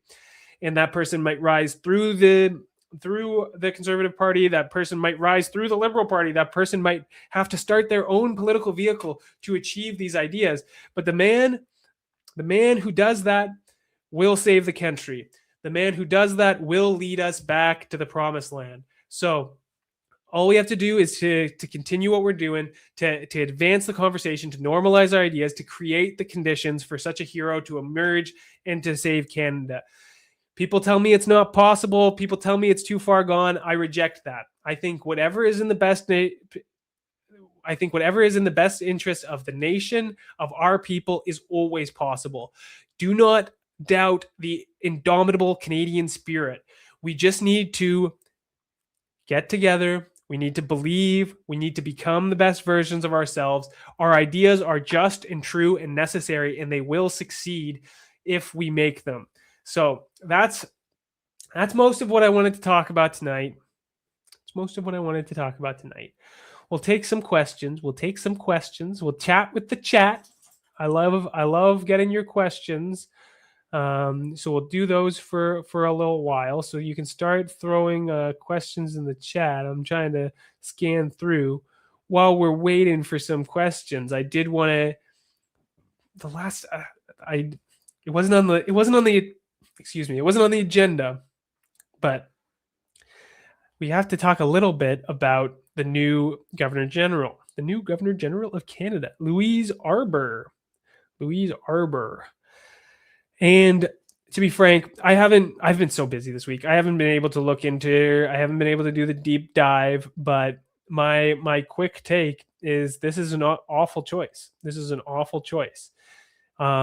And it's not even about her specific opinions, many of which I disagree with, but it's because she has a very political background. And to be honest, the Governor General should be a very non-political position, right? The whole point of the kind of monarchy in our system, and subsequently the Governor General, the representative in Canada of the monarch, is to have a level outside of partisanship, to have a greater level to politics above the parties, something to unite us, to provide tradition and structure and continuity to our society, while democratic politicians kind of squabble back and forth and argue about the direction of our society. There's always that thing above them that will maintain that continuity, that tradition, that heritage, that rootedness. And I do think it's important. I'm not the most radical monarchist or anything like that. I'm not a big fan of the Windsor family and so on. But I do think our constitutional monarchy is an important system, and it has proved to be a very stable system and a very successful system globally. But it's important that level above is pretty apolitical. And like we see Louise Arbour, and instantly we see her debate with Nigel Farage on immigration, where she's taking very strong political positions. We see comments that she's made about the armed forces. Like, who vetted this woman? This is like, I expect more from Mark Carney, especially on something like this. Like, he's usually he does seem to have some appreciation for Canadian heritage, institutions, identity. like he did invite the king to come do the speech from the throne for the first time in decades. I thought that was great. Again, I'm not the biggest monarchist. I'm not the biggest fan of King Chuck, but I did like to see that ceremony. I did like the rootedness, the tradition, the heritage, the nonpartisan nature of it. I loved to see that. And then to turn around and to select this woman with the comments that she's made, it's just so inappropriate.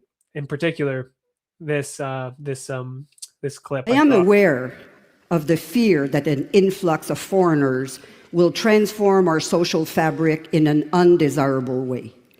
But the reality is that our social fabric is changing anyway in this increasingly interconnected world. It's just the reality, guys. You just have to live with it. I know it's for the worse. I know demographic change is ruining our society, but it's just the result of technological change. We live in an increasingly globalized world. You just have to put up with it. Like, what the heck? It's so emblematic of modern liberalism. I like, no, it's actually, government policy should actually keep up with technological change. Like, that's actually really important. Government needs to adjust for the impacts that it has on labor, that automation and artificial intelligence will have, just like it does for immigration. Just because people can take planes around the world doesn't mean they have to come here. In fact, if you know it's a problem, you should come up with solutions. And right now, the only solution for demographic change is remigration. So absolutely shocking that we have this woman appointed as Governor General. A big L from Mark Carney, a big mistake. The Governor General role should be for exceptional Canadians, from the business world, from anywhere, from any realm outside of politics, who can just take on this ceremonial position and be uncontroversial, be a good representation of the Canadian people, to cut ribbons and do ceremonial things. Yeah. In fact, this might be a hot take, but when we take over, we're going to get rid of the Governor General. We're going to make our own Canadian, in Canada, monarchy. We're going to make our own king. We're going to make him a big castle, a big fuck off castle in the mountains. That's the Canada we're striving for. We're going to have our own monarchy. No more Governor General. We're keeping the constitutional monarchy. No Republicans allowed. But we're ending the Governor General. Okay. I'm going to start actually answering some questions. I answered that. How can I get my hands on some Dominion Society posters? I did a rant on this a little while ago. You have to sign up as a member on our website, dominionsociety.ca/join. Become a member. You'll be onboarded as a volunteer, and then you'll be put in touch with our local teams. You'll be provided with print materials. We do that all very centrally. I'm not going to go through the whole thing again. But you have to become a member. If you were to get big financial backing from big money guys, what would you offer them in terms of politics? I would offer them remigration. We're not changing our views to appease backers. If they want to support us, then we'll take the support. If they agree with us, if they want to help us advance this message into the mainstream, then there's no better organization than us in the country. There's no one that comes close. But we're not gonna start pandering to people. Like, we're not changing our views. We're not taking on new policies or anything. We won't be someone else's vehicle. We're a vehicle for heritage Canadians to advance our interests into the political mainstream. If people want to get behind us, then we will be conscientious, careful stewards of their donation. We will spend it effectively and maximize the output of such support. But we're not offering favors or anything based on financial support. That's not how we do things. Can you shit talk without diminishment? I did talk with some of those people today. I got to meet them IRL. I've talked about without diminishment before. I do think they kind of frame themselves as a new entity, an anti-establishment entity, and I do think that's very disingenuous. There are a lot of connections between them and the Conservative Party. This is very apparent. This is something that they didn't seem to comprehend. Like Alex Brown, one of the founders, he's a director for the National Citizens Coalition. He's a kind of conservative nepo baby. He's the grandson of the founder of the National Citizens Coalition, Colin Brown. The National Citizens Coalition is like one of the first ever kind of third party advocacy groups that basically exists to support the conservative and provincial conservative parties throughout the last several decades. And they're very closely tied to the Conservative Party. In fact, when Stephen Harper resigned from his as an MP for the Reform Party, he took over as president of the National Citizens Coalition before jumping back into the Canadian Alliance to help merge them to become the modern Conservative Party, for which he became the leader and then the prime minister. So like Alex Brown has written articles about how like he remembers Grandpa and Stephen Harper talking in the backyard. Like he's completely wrapped up in institutional conservative politics. Jeff Russ, I like Jeff Russ's work. I'm going to be honest. I enjoy his writing in Without Diminishment and with the National Post, but he works for Post Media. Post Media, they won't even respond to my emails, let alone publish my articles. So like, the Conservative Party, Post Media, like these giants in establishment conservatism, and they're intimately tied up. So like, they try and frame themselves as a very new entity, a very insurgent group, but they have such connections to the establishment. It's hard to take that very genuinely. And like even then, like to look at today, I explained them to them in person. They feel that they're more anti-establishment than most people than I think they are. And it's like, look at you guys were offered to go up on stage today. I'm standing out here in the hall and I have a security guard hovering over my shoulder as if I'm going to start like popping out and disrupting things. All of a sudden I'll need to be taken out or something. Like I'm going to pull this out of my back pocket and do it again or something. So like they clearly have a level of institutional support. Like we are the real dissident right? I have no connections to any political party. We're probably on the shit list of most institutions. We're up against every institution where we disagree with. We're literally like that little guy with the sword standing against the Titan type meme. Like that's us. We're the real dissident right. And they kind of disingenuously phrase themselves that way. But like I don't dislike Without Diminishment. Like I do think that they put out a lot of good content. I don't 100% agree with it, but I do think it's a step in the right direction. And we have to stay realistic, right? We are the vanguard edge. We are the edge, the radicals. It's our job to pull the conversation towards us, to pull the conversation toward nationalism, towards remigration. And it's not realistic to expect the Conservative Party and all other institutions to just snap to our position instantly, right? The way this is going to work is it creates space for new groups to come in, for political parties to start taking the space that we open. Yes, maybe they don't get 100% of the way there, but they get 50%, they get 60%, they get 80%. We have new groups like Without Diminishment who, they don't advocate for nationalism, they don't advocate for remigration, but they do at least advocate for a focus on the problems of culture and stuff like this. Like the Conservative Party is way further to the left where they're only focused on economics, right? So Without Diminishment is a step in the right direction. And they do have those, unlike me, they do have that reach into Post Media, into the Conservative Party, into the Canada Strong and Free Networking Conference. So they are able to continue to mainstream our ideas and the broader conversations to which only we have the real solution. So, I don't like to ship talk people too much. There's some good things, there's some bad things. That's my take on Without Diminishment. She hates the British monarchy. Why does she accept the position? Yeah, it doesn't make any sense. It doesn't make any sense. How can you reject the monarchy and be the representative of the monarchy in Canada? Daniel, how many parks have you cleaned so far? How can you keep up with the teats littering? I haven't personally cleaned any parks. I will own that. I've been a bit busy for that. We do have operations going on in Calgary Edmonton, Hamilton engaging in these cleanups more and more, and we have more and more groups getting online all the time. It's not our fault that it's dirty, but it's going to be our fault that it gets clean. And whether that's through our advocacy or through literally just cleaning up our communities, we're going to make it happen. So we're tired of living in this disgusting state where there's crack pipes and homeless people and needles and all this stuff everywhere. And I think you have to be a part of the change. So some people have been like, let it pile up, let it get worse so people wake up. That's not how we see things. We want to be a part of a positive change. I already read that.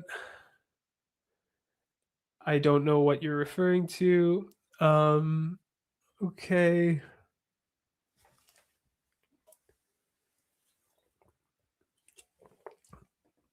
How are you going to change the university culture, Daniel? We need academics in science, history, etc. on our side. Yeah. I mean, I can only play such an active role in that. I think as I was just saying, as we push the envelope, it creates more space for political entities like the Conservative Party or Without Diminishment, as I was following in that example. But it also creates more room for academics. Maybe they as these things become more normalized, they can publish different papers. I think there's a lot of people on our side. They're just worried and actively punished. I was talking to an academic a little while ago, and he was saying he had written some stuff, and it was affecting his ability to get tenure and stuff like this. So like there are institutional pressures to not. It's not that people don't agree with us; it's that they're literally punished professionally by publishing these things. But as we shift the Overton window, as these ideas become more common, then there's more space for people to do academia and stuff like this. And then as well, I do want to start being more involved on campuses. This is something where we want to plan towards this fall. I want to start campus clubs. I want to start doing some like classic Charlie Kirk style campus activism to bring these debates right onto to university campuses and start those discussions that way. Daniel, how did you become so based? I wasn't always this way. I was a liberal growing up. I grew up in Toronto. I went through the public education system. I went through the whole indoctrination system. I really started waking up in 2016 because of Trump and Jordan Peterson, and then that's what really started waking me up to the immigration issue and started getting me into nationalism and reading more books and taking this alternative perspective. So it's a journey. It's a journey for us all, and I'm hoping I can help wake more people up and show them the light and the way to go. You have to do the reading. Have you started doing the readings yet, Anon? Have you sent me an email at info@dominionsociety.ca and asked for the reading list? Have you read Canada in Decay? Have you read Lament for a Nation? Have you read Regime Change for the Right? Are you doing the readings? You have to be smarter than our opponents. We have to be smarter, stronger, more beautiful. That's the only way we win. So you have to do the readings if you want to be based. If you want to be based like me, you got to do the readings.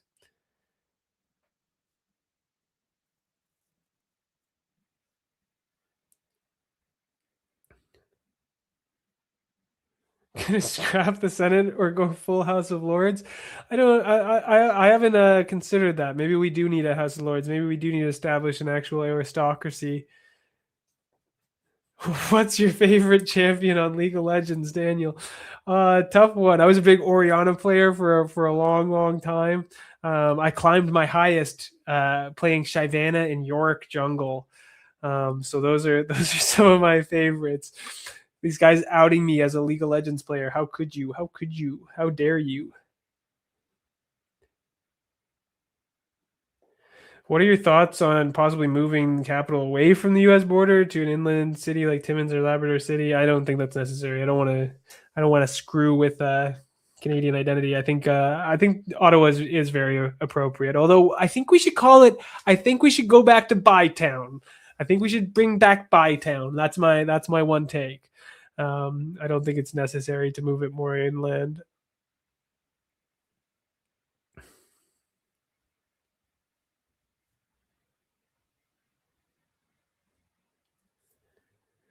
Do you support conscription or a traditional volunteer system? I don't see how conscription is necessary at all.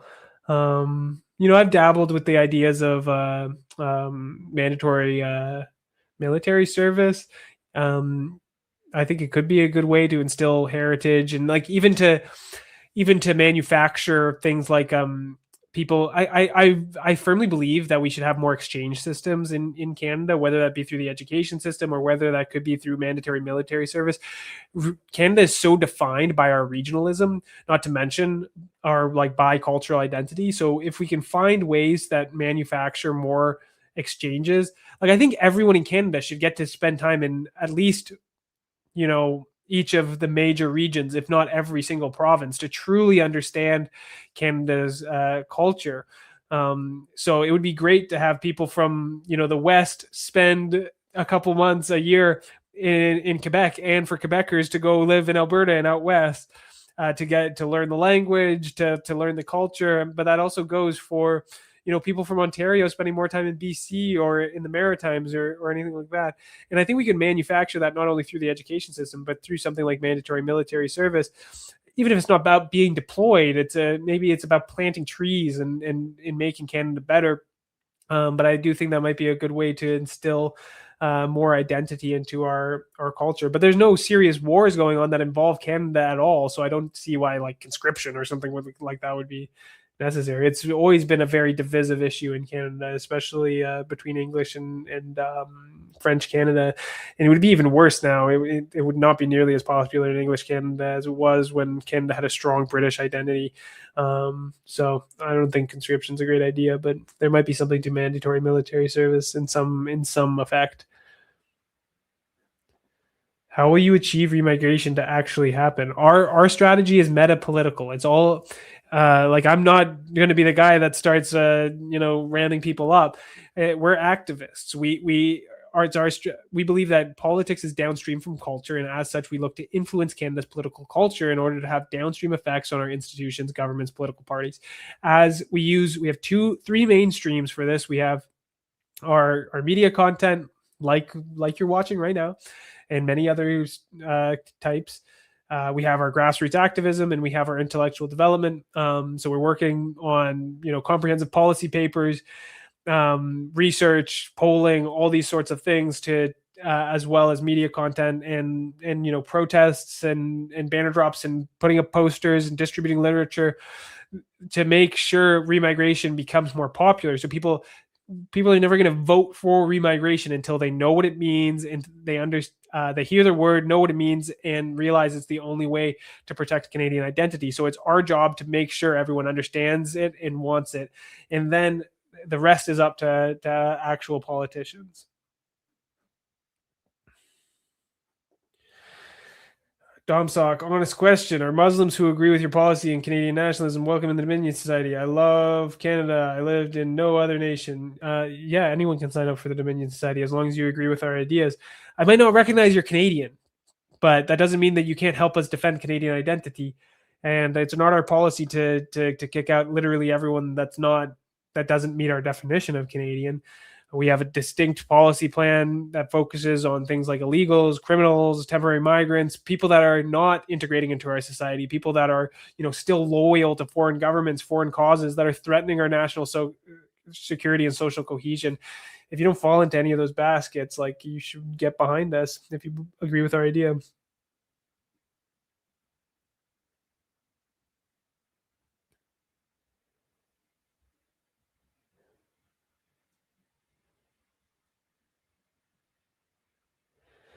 Yeah, Victoria Day is around the corner. It's a good reminder. We have two big events coming up. One this Saturday in Ottawa, and another in Hamilton for Victoria Day. If you're interested in coming to either, please send me an email, info@dominionsociety.ca. We'll give some more details. A good reminder again: like, share, subscribe, interact with this, leave a comment, retweet, share, whatever the social media is for wherever you're watching. Please do interact with the stream. It helps get more eyeballs.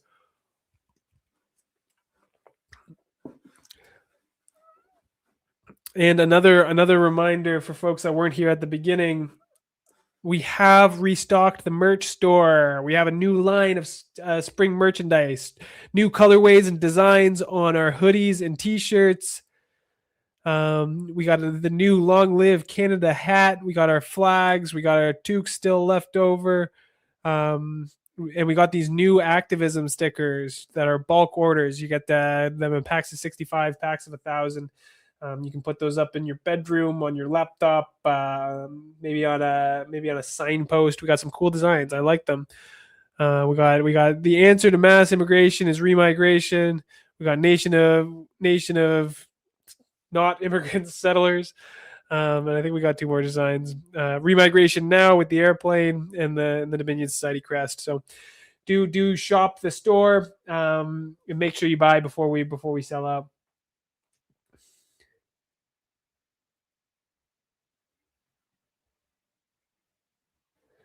Daniel, are you ready for hantavirus and more lockdowns? We're not doing that again. It's not going to happen. I don't care. We're not putting up with it again. What do you think of Rupert Lowe's strategy of fielding local country council candidates in his House of Commons constituency? This is a very pertinent question. Our friends over at Restore Britain are competing in an election right now, I believe. I think voting just ended probably near the start of this live stream, so ballots are being counted. I wonder is anyone watching the results? UK election results. Do we have anything? This is very important. Very important. I think the success of Restore Britain is going to be very important to Canadian politics and politics across the Anglosphere. BBC, that should be free, right? So I'm big on Restore Britain. They might not be perfect, but they do take a much more nationalist conception for politics. They do have a strong stance on remigration, even if they don't say it explicitly. And to answer your question specifically, I do think it's a good strategy. The party's very new. It's been around for 2 months. To overextend yourself, we saw the problems that overextending yourself does with young parties like the PPC. I think it's very smart to focus all of their efforts, descending all of their efforts on this one area. If they can elect the council seat there, if they can get control over that whole council, they can demonstrate success. They can show how Restore Britain can transform the local area, that it's for the best interest. And as well, if there's, like-minded people across the area in the Reform Party or what, they can also flip to Restore and give them even more of a foothold across the country. And then now they have a demonstrated example of success. So when they launch more campaigns in the future in more areas, they can capitalize on that. I think it's very much my philosophy that it's easy to be in a rush. Like, timelines are not in our favor, but we can't allow rushing to put us into suboptimal strategies. It's actually better to underpromise and overdeliver, and that'll help for more sustainable growth. So I do like their strategy. I do hope they are successful this evening, and I will be eagerly watching that as the results come in. I think that's huge for us. If we're down the line, a few years after the next election, if Restore is able to win in the short term, even if it's just a few seats, it does kind of prove that a anti-establishment party, a new party, can win. And I think that brings credibility to something happening in Canada. If we need to start a new party, if we're not able to shift the Conservative Party, the Liberal Party, whatnot, if we have to sign a new found a new option, if Restore can be successful on tight timelines, it gives that credibility to our movement that these ideas, a new party with these ideas, can win. So we want to see success for Restore. When will there be operations for the Metro Vancouver area? Not yet. It's been slower than I've anticipated. I don't have a timeline right now. We have things going on Vancouver Island. in Victoria, but we haven't got things up and running quite yet in Vancouver. Please be patient. We're doing the best we can. We need to find our top guys to really get things online. How many generations does a family have to live in Canada to be accepted as Canadian? It's not really about generations. It's whether or not you're kind of connected intergenerationally to those founding settlers. So like some founding settlers came here in 1900 to help settle the western provinces. Some came in 1600 to settle the St. Lawrence Valley. So um, there is a bit of a mixed case. Like I like to offer these two dual definitions. It's ethnic Canadians, and those are the unique ethnic groups established in the St. Lawrence Valley over the course of hundreds of years through an ethnogenesis of the French, English, Irish, Scottish to form two unique ethnic groups, Franco-Canadians and Anglo-Canadians. Those are the ethnic Canadians. And then we have a larger group, which we call heritage Canadians. That includes ethnic Canadians, but it also includes the more recent settlers that helped settle Northern Ontario and Western Canada, that were coming over in the 1900s that largely merged into the pillars made by the kind of cultural pillars foundation made by the ethnic Canadians. So those are our perspectives.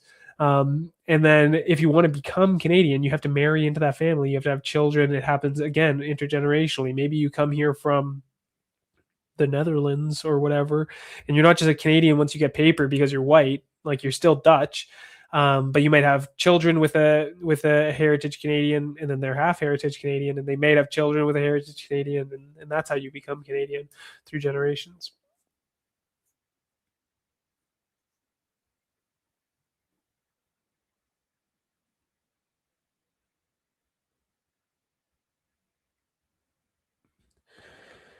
Where are the questions?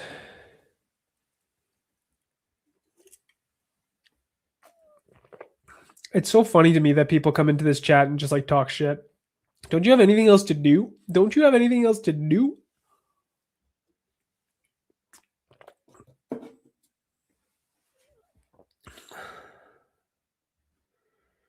People are talking about furries in the chat instead of asking clever questions.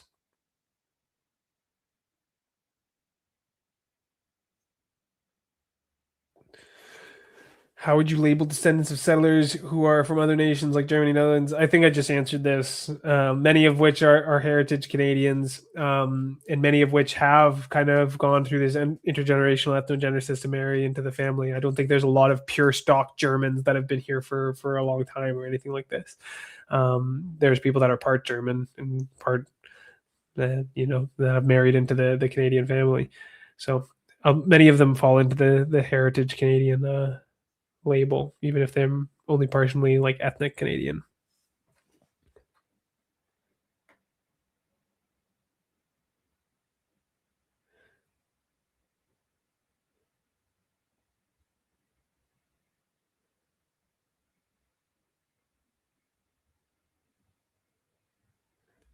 Did I have any Freudian slips, guys? Did I miss my Freudian slips? Watch my silver tongue. Is that a threat? Is that a threat?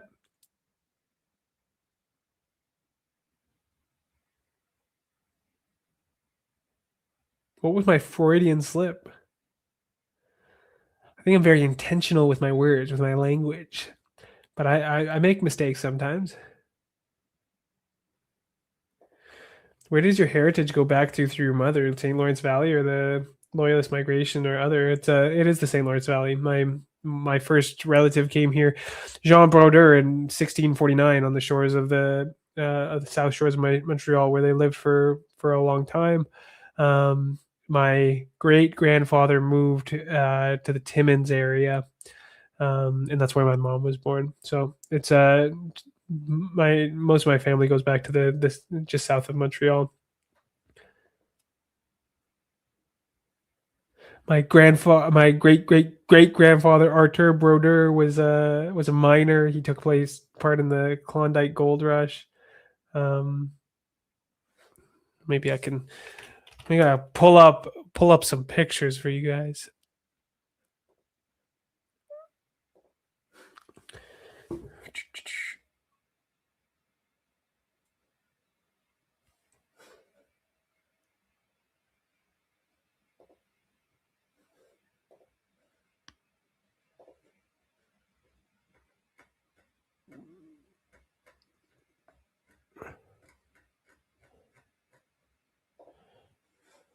Here we go.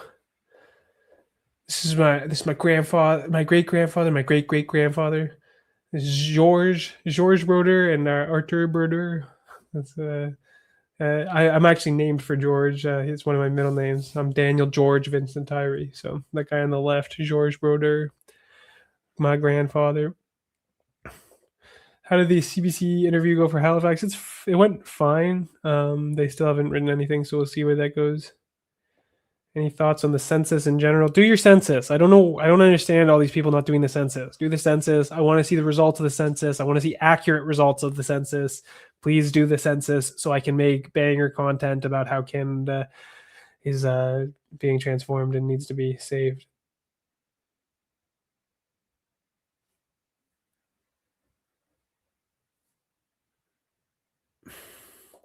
How are the operations in Ontario? They're decent. We have teams going in Ottawa and in Hamilton mostly. There's a couple other pockets. There's a small team going in Windsor. There's a small team going in, but we're doing a huge onboarding push right now to get people online and up and running ahead of Victoria Day. So we're focusing on the area from the Durham region, just east of Toronto, Kitchener-Waterloo, London, Hamilton, Niagara. A huge push going on across the province right now. Lots of people getting onboarded. So we're hoping to have a strong organization heading into the summer. Tutorial on how you do your hair when it's my special secret, guys. I can't have if I'm gonna mog, I need to have my own secrets. So hair care is important though, guys. You got to learn how to wash your hair. You got to learn how to style your hair. You go look at old pictures. It makes a big difference. It makes a big difference. So no hair advice just yet. Maybe do you guys want to see more lifestyle content? Should I make hairstyling and workout TikToks? What do you guys want to see from me? Do you have siblings? Do they support you? I have 2 brothers and a sister. They all love me very much. They have differing opinions on my politics. None of them are very political, and they're apprehensive of the controversy that I revel in. But I have good relationships with all of them.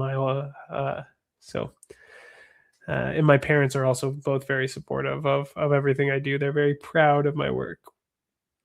Who are we remigrating exactly then? Go check out our website, dominionsociety.ca/remigration. We have an 11-step remigration plan. I also did an episode a couple weeks ago breaking down every single policy. So I'd encourage you to go watch that, Jacob, if you want to find the full list. But to be quick about it, illegals, criminals, people on temporary visas, be those foreign workers, foreign students, whatnot, permanent residents, citizens who jeopardize Canada's national security and social cohesion, people who took advantage of our immigration laws through birthright citizenship, through asylum claims, anyone that's currently in the asylum system. These are the groups we're looking to remigrate.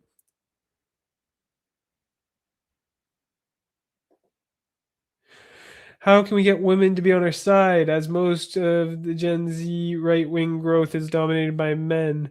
I think we just have to continue to popularize our ideas, and we have to make them cool, and we have to make them aesthetic. And as I don't think we should be focusing too much on appealing to men or appealing to women, but I would like to bring some more women into some more high-profile roles in the organization. I think having a kind of woman's wing, a woman spokesperson to communicate that perspective. I can only do that so well, right? I'm just not a woman at the end of the day. So I think having an actual spokesperson would make women more comfortable and deliver a message that's more in line with how they think and so on. Beatbot 25, $5. Thank you so much for the super chat. I'm an immigrant. I absolutely love Canada, but I'm also a huge fan of yours and what you are doing. Keep it up, even if you end up deporting me. W immigrant, get some W's in the chat. We love this. We love this attitude. It's for the best. It's not personal. It's necessary. We'll see. We'll see if Beat Boop gets to stay. But thank you for the support. We'll thank you for the support.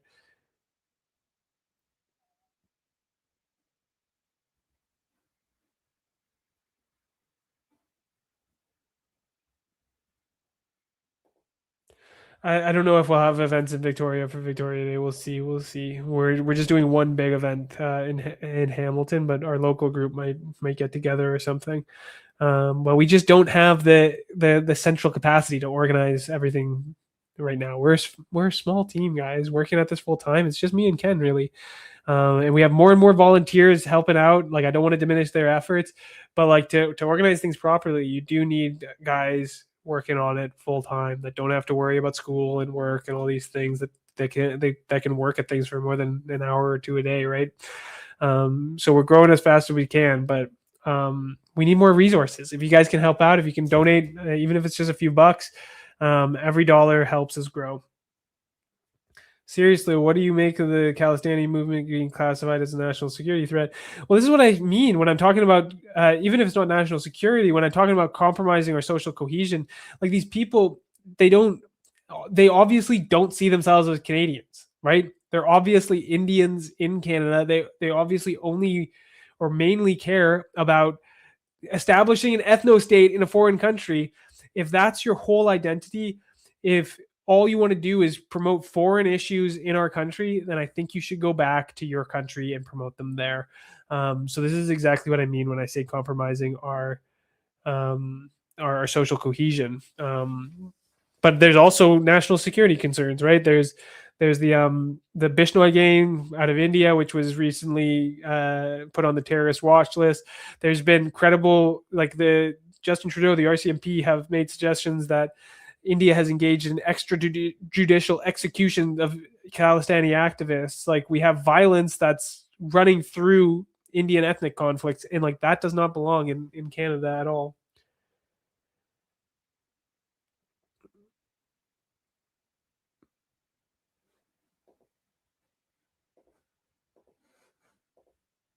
Thank you for the super chat, CLN and Saber 699. Go home. I don't know who he's talking to, but it's good advice.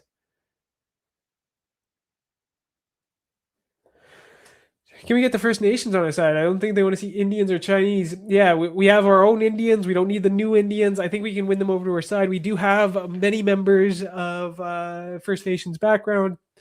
But again, I haven't decided how it's best to penetrate into those communities to get a foothold onto reserves. I would appreciate the advice of folks who have that sort of background to guide us.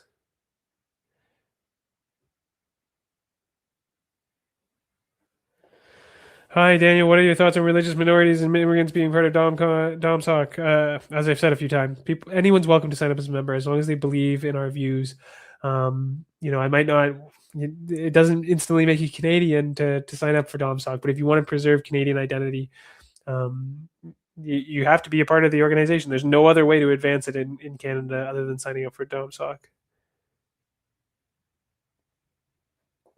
Hey, bud, do members need the polo and khakis to show up at the Hamilton event? No, you don't need any merch.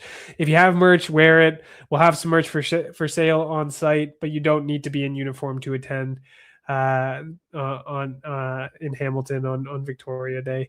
In fact, I don't even think we have polos available right now. We have to restock, so those will be available soon, exclusive for our volunteers. I think it's my favorite piece of merch, but only volunteers get access to it.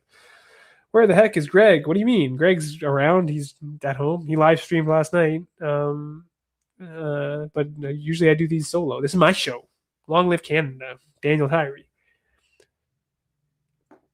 Who's in charge of the Ottawa group? I can't dox who's in charge of our Ottawa group. We have privacy standards. Come on, guys. We have some based young guys. That's all you need to know. Why are you asking questions?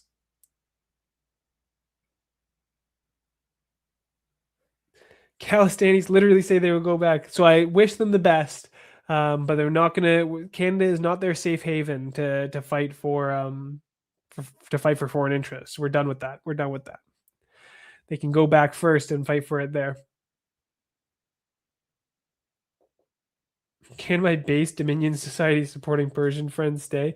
Yeah, we'll see. We'll see.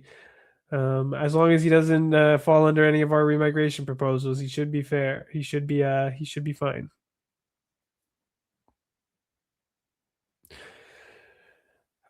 Astronium is asking all the questions tonight. From now on, can you cartoonishly over exaggerated Canadian A butt accent? No, I'm not JJ McCullough, guys. I talk the way I talk. I have a real Toronto accent, not like that grungy patois Muslim slang. That's gross. This is what actual Torontonians sound like. If you were wondering, we have very neutral Canadian accent, very easy for everyone to understand.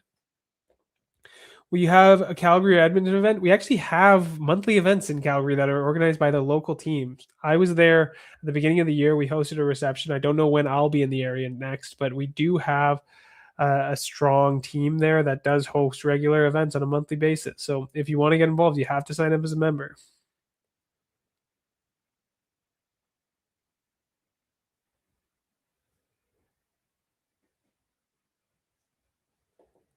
I think bringing women into the leadership roles would be a huge mistake. Be the leaders we ought to be, men. No, I said having a distinct spokesperson. You got to listen. You got to listen. I need people to give me advice from all sorts of.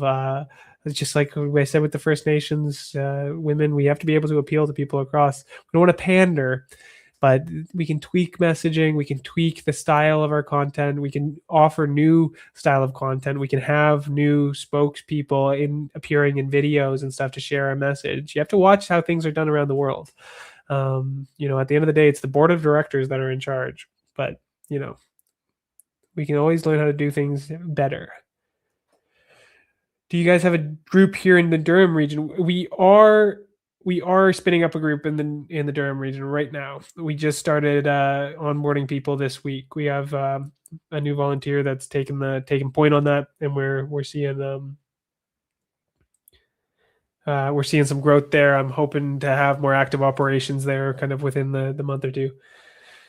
What glasses you? I saw the circle shades. I always wear my circle glasses. I have like 3 or 4 different pairs in different colors. It's kind of my thing. It's part of the brand, right? You got to have a brand identity, guys. I got the hair. I got the circle glasses. People can recognize me.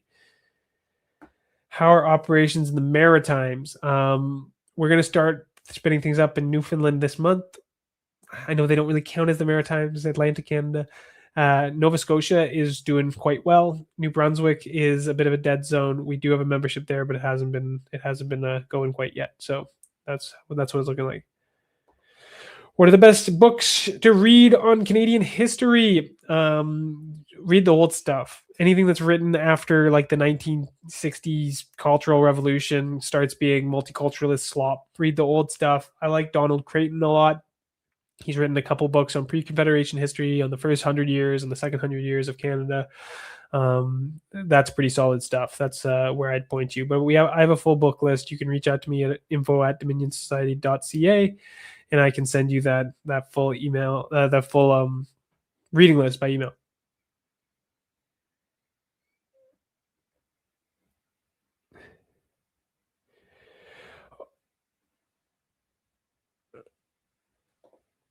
Has Quebec City started being operated? No, right now Quebec operations are kind of limited to Montreal. Seb the Leaf, I know that name.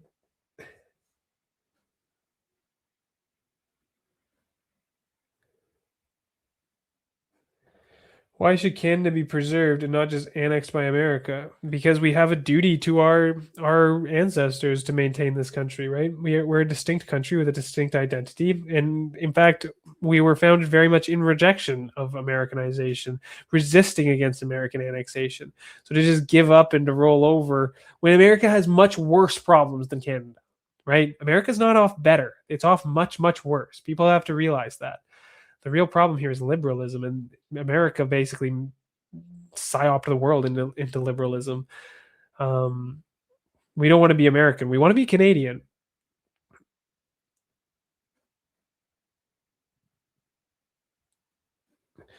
What I would probably email you. You're gonna email me for the full list, but you wanted me to give it to you now. It's a long list. It's like 6 or 7 books. You should start with Canada and Decay. That's the most important one. By Dr. Ricardo Duchesne. He goes over the history of immigration in Canada, the policy changes that led to the mess that we're in, the ethnic foundations, all the numbers. It's a great work. It's a bit long, but it's a good work. So that's the big starting point. What about Canadian documentaries? There's not that many good ones. I can't think of anything off the top of my head. There's the People's History of Canada. It's a bit older. It's pretty good. It's super fucking boring though, to be honest. Canadian history is not boring. I love Canadian history, but like the way that documentary is made, it's like it's the type of thing that you'd watch in history class and fall asleep to. I think there needs to be some better stuff made. And that's what will happen when we take over the CBC and we put our guys in charge, and we start distributing our cultural views at mass scale. We're going to rejuvenate the CBC and make it based. We're not going to defund it. We're going to take it back. Do you believe electoral reform is necessary in Canada? That's an interesting question. That's an interesting question. I don't know. I don't know. I've gone back and forth between proportional representation and not. It would definitely benefit me to have a more proportional system, and I support things that benefit me. But I think it's kind of an impossible thing. Like the big parties benefit from the system as it is, and they're the ones that get to decide the system. So I think it's kind of a non-issue. Like the big parties are never going to make for a system that's better for small parties, and the small parties are never going to be able to make the changes. And if they are in a position to make the changes, then they just won. They probably don't want the changes anymore. Yes, you're not Shadowbland. We can see you. How many unique poster designs are there? I have no idea. There's like 5, 10, 15, 20. I don't know. We add new ones all the time. Whenever an idea comes, we put one together. I have guys out right now putting up posters here in Ottawa for our event coming up. So some of them just kind of come up for events. Some of them are standard. I don't know how many we have now. We can never get enough though. Can we get porn banned wholesale? I don't see why not. We don't need any of this cultural degeneracy. I don't think I'm not that free speech radical or anything like that. I think we need to impose order and standards on our society.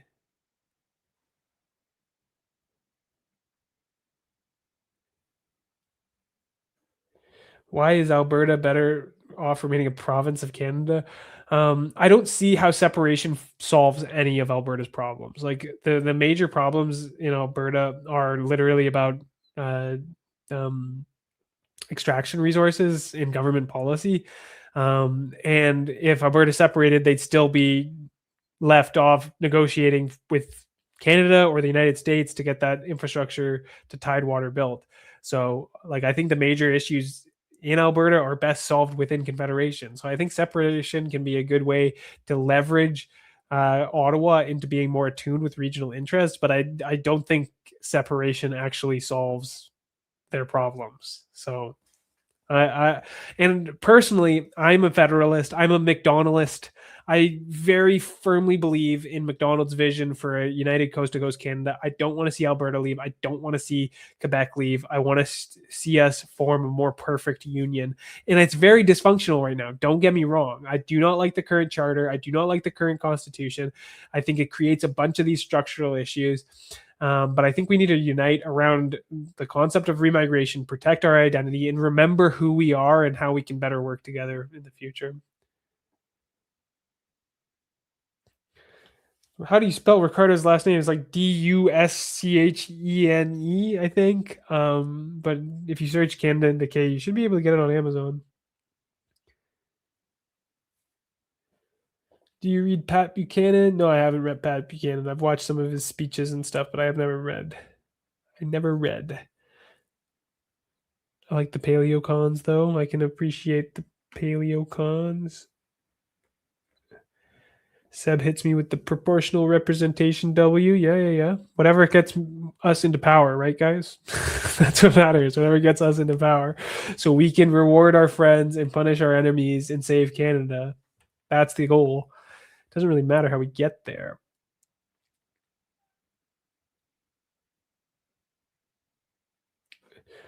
What will you do about Toronto? Send a lot of people back. A lot of people back. At least they're easy to round up. They're all together. You know, you can just go to like one house and find 20 Indians and send them all back together. It's like prepackaged.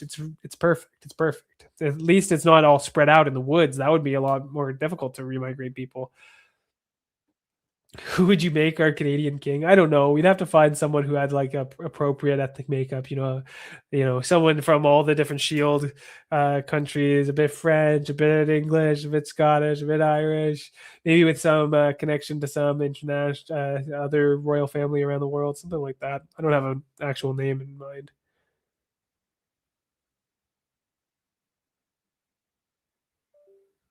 Ah.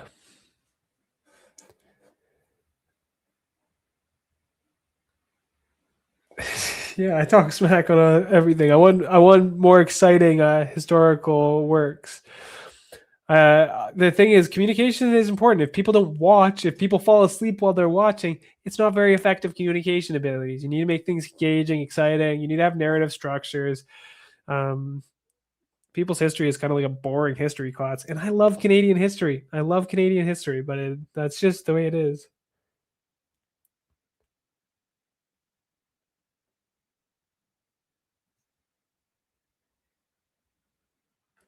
I want to see the Restore Canada Party. How about the Dominion Party? How about the Loyalist Party? I don't know if we just go with Restore. I think there might be something better for us.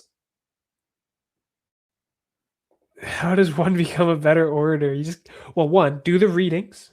Do the readings. You got to know the arguments and you got to get comfortable talking about them just in your daily life, just with people. I mean, even this live stream for me has been a great way to do things. You got to write, you got to read. These things are important for synthesizing ideas and getting them locked in. But like, I'm not the best public speaker either. It's a learning experience. You got to do it. You got to talk to people. You got to talk to bigger groups. And you got to have confidence. You have to have conviction and confidence in your ideas. It's not easy. It's not easy. And it's not for everyone. Not everyone needs to be a public speaker either. We get people signing up all the time. Oh, I'm a great public speaker. Let me talk to people. This is not really what we're looking for. Everyone has to play their roles, right? Like, I'm the spokesperson for the organization. We have very few people that speak on, but sometimes Ken does some stuff. Sometimes Greg does some stuff, but mostly it's just me. And like, that's important for the overall brand. People need to recognize me. They need to recognize the Dominion Society. I am not to toot my own horn, but I'm a pretty effective communicator. But we don't need everyone to do that, right? We need to have people playing their own roles and doing that and freeing me up and freeing other guys up to do things that they're good at. We all have to kind of stay in our lanes and focus on that and do that as the best we can. That's how we succeed, right? We're not liberals. We don't just all have to fit into the same box. Like, we have to fit within a hierarchy. We have to work together to collaborate in order to have success as an organization. And that doesn't mean everyone speaking on behalf of the Dominion Society. Public speaking is important, but it's I wouldn't be too focused on it.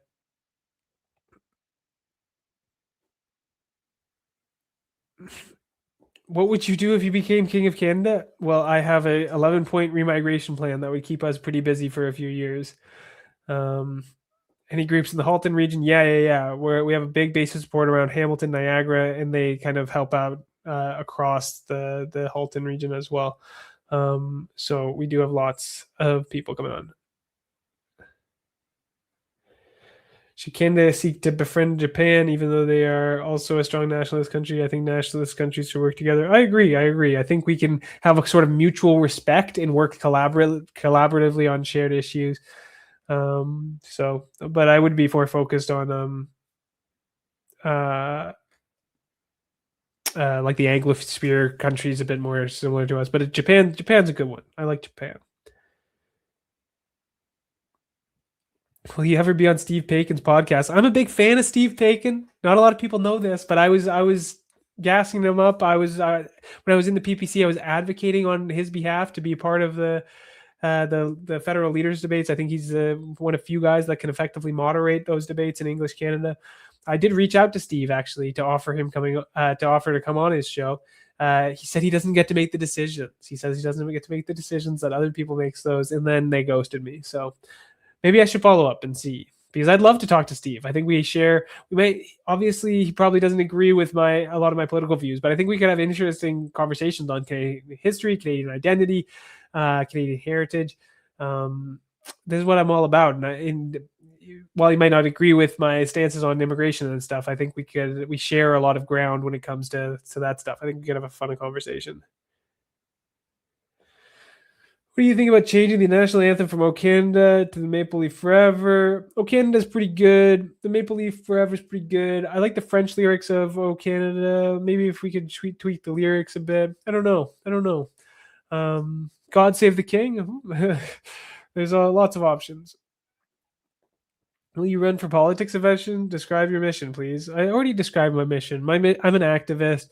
Maybe I'll run for politics down the line. I'm not focused on that. Right now, it's all about growing the Dominion Society, normalizing remigration. It's hard for activists to jump into politics. So we'll see, but that's for the future.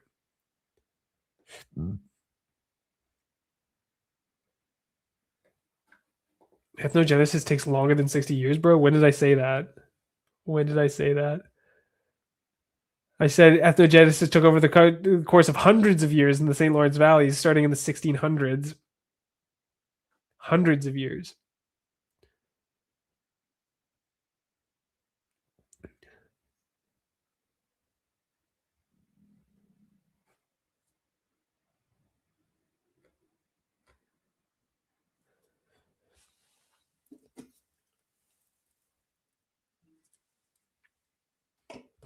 Okay,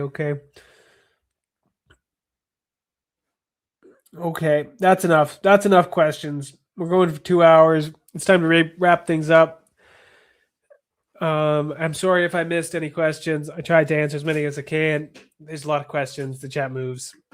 What do we have? What do we have in terms of a do I have a closing rant? Rant time. I'll keep it short and sweet today. So, I've been thinking about this a lot since I've been in, as I was saying earlier, I've been in the Canada Strong and Free Networking Conference. I've been talking to a lot of establishment conservatives over the last few days, and it has me thinking about my views. How do I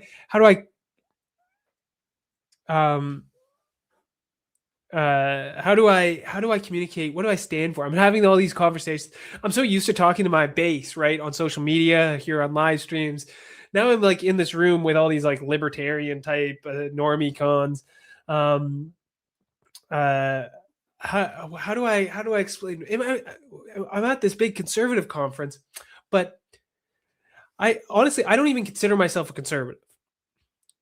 I consider myself right wing, but I don't consider myself a conservative. I call myself a nationalist, right? That's the label that I use. And to understand this, you have to understand like what really conservatism is philosophically. And like there's a lot of like, I think conservatism has transformed a lot over recent years. I really think they're just kind of liberals with blue ties. But like fundamentally, on a very basic level, conservatives, what does it mean to be conservative? It means that you prioritize slowing social change in order to maintain some tradition and so on. You have the progressives who want to change society, and you have conservatives who want to slow social change. And that's why I don't consider myself a conservative. I don't want to slow social change. I actually want to reverse social change. In a sense, we are progressives. We want to change society into something else. Yes, we want to try to change society back to what it once was, but we are kind of inherently progressive.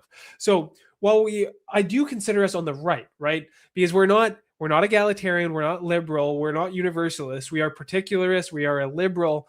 We are fundamentally on the right. And all of politics right now is very much a battle between different liberal outlooks. We have the right liberals in the Conservative Party, the left liberals in the Liberal Party, but there's no one really authentically on the right. So I'm in this room of conservatives, so to speak, and they're trying to ask me to explain who I am, what I stand for.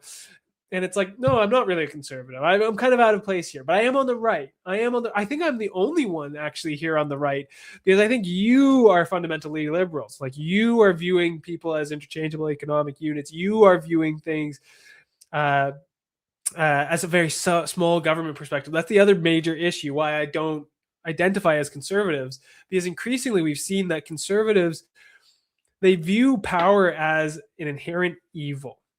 They think that power is something that needs to be minimized, right? They're small government. That's like, especially Pierre Poilievre, that's like his defining thing. He believes that power leads to problems and that power needs to be minimized. And that's not how I view things. I think power is an inevitability in society. And if you make government smaller, then you just cede power to multinational corporations, to international actors, to economic elites. Power exists in society no matter what. It's an inevitability. It's just a result of it's an inevitable result of society. And if you minimize government, that just goes somewhere else. So I believe that power is something that needs to be wielded in line with your principles. And that's something that the left, liberals, actually do, right? They do wield the state aggressively to transform the country. And I want to see a right-wing political party, be that the Conservative Party, be that a new party or whatnot. I want to see a authentically right-wing option that's willing to wield the state, that doesn't want to defund the CBC, that doesn't want to cut away at different programs, that wants to aggressively wield the state in the best interest of our nation, our people. I am a nationalist. I put my people first, and I'm willing to use whatever power the state has to preserve and protect and promote those interests. So no, I'm not a conservative. No, I'm not a small government guy. I believe in rewarding my friends, in punishing my enemies, in protecting my people, my nation. So that's all I have to say. It's a short one, short and sweet tonight. Thank you for tuning in. I hope you enjoyed yourself. Please take a moment to go over to our website, dominionsociety.ca, sign up as a member, make a small donation, head over to our shop, do some shopping. We got the new stickers, the new merch, shop.dominionsociety.ca. Thank you for the big super chat from Raymond O'Coin. Glad to be here, even if late. Keep up the great work, Daniel. Thank you so much for your support. If anyone wants to donate, head over to the website. That way it goes directly into our bank account, dominionsociety.ca. Make sure you like, comment, subscribe, share, retweet. Thanks for being with me tonight. It was a great stream, and long live Canada.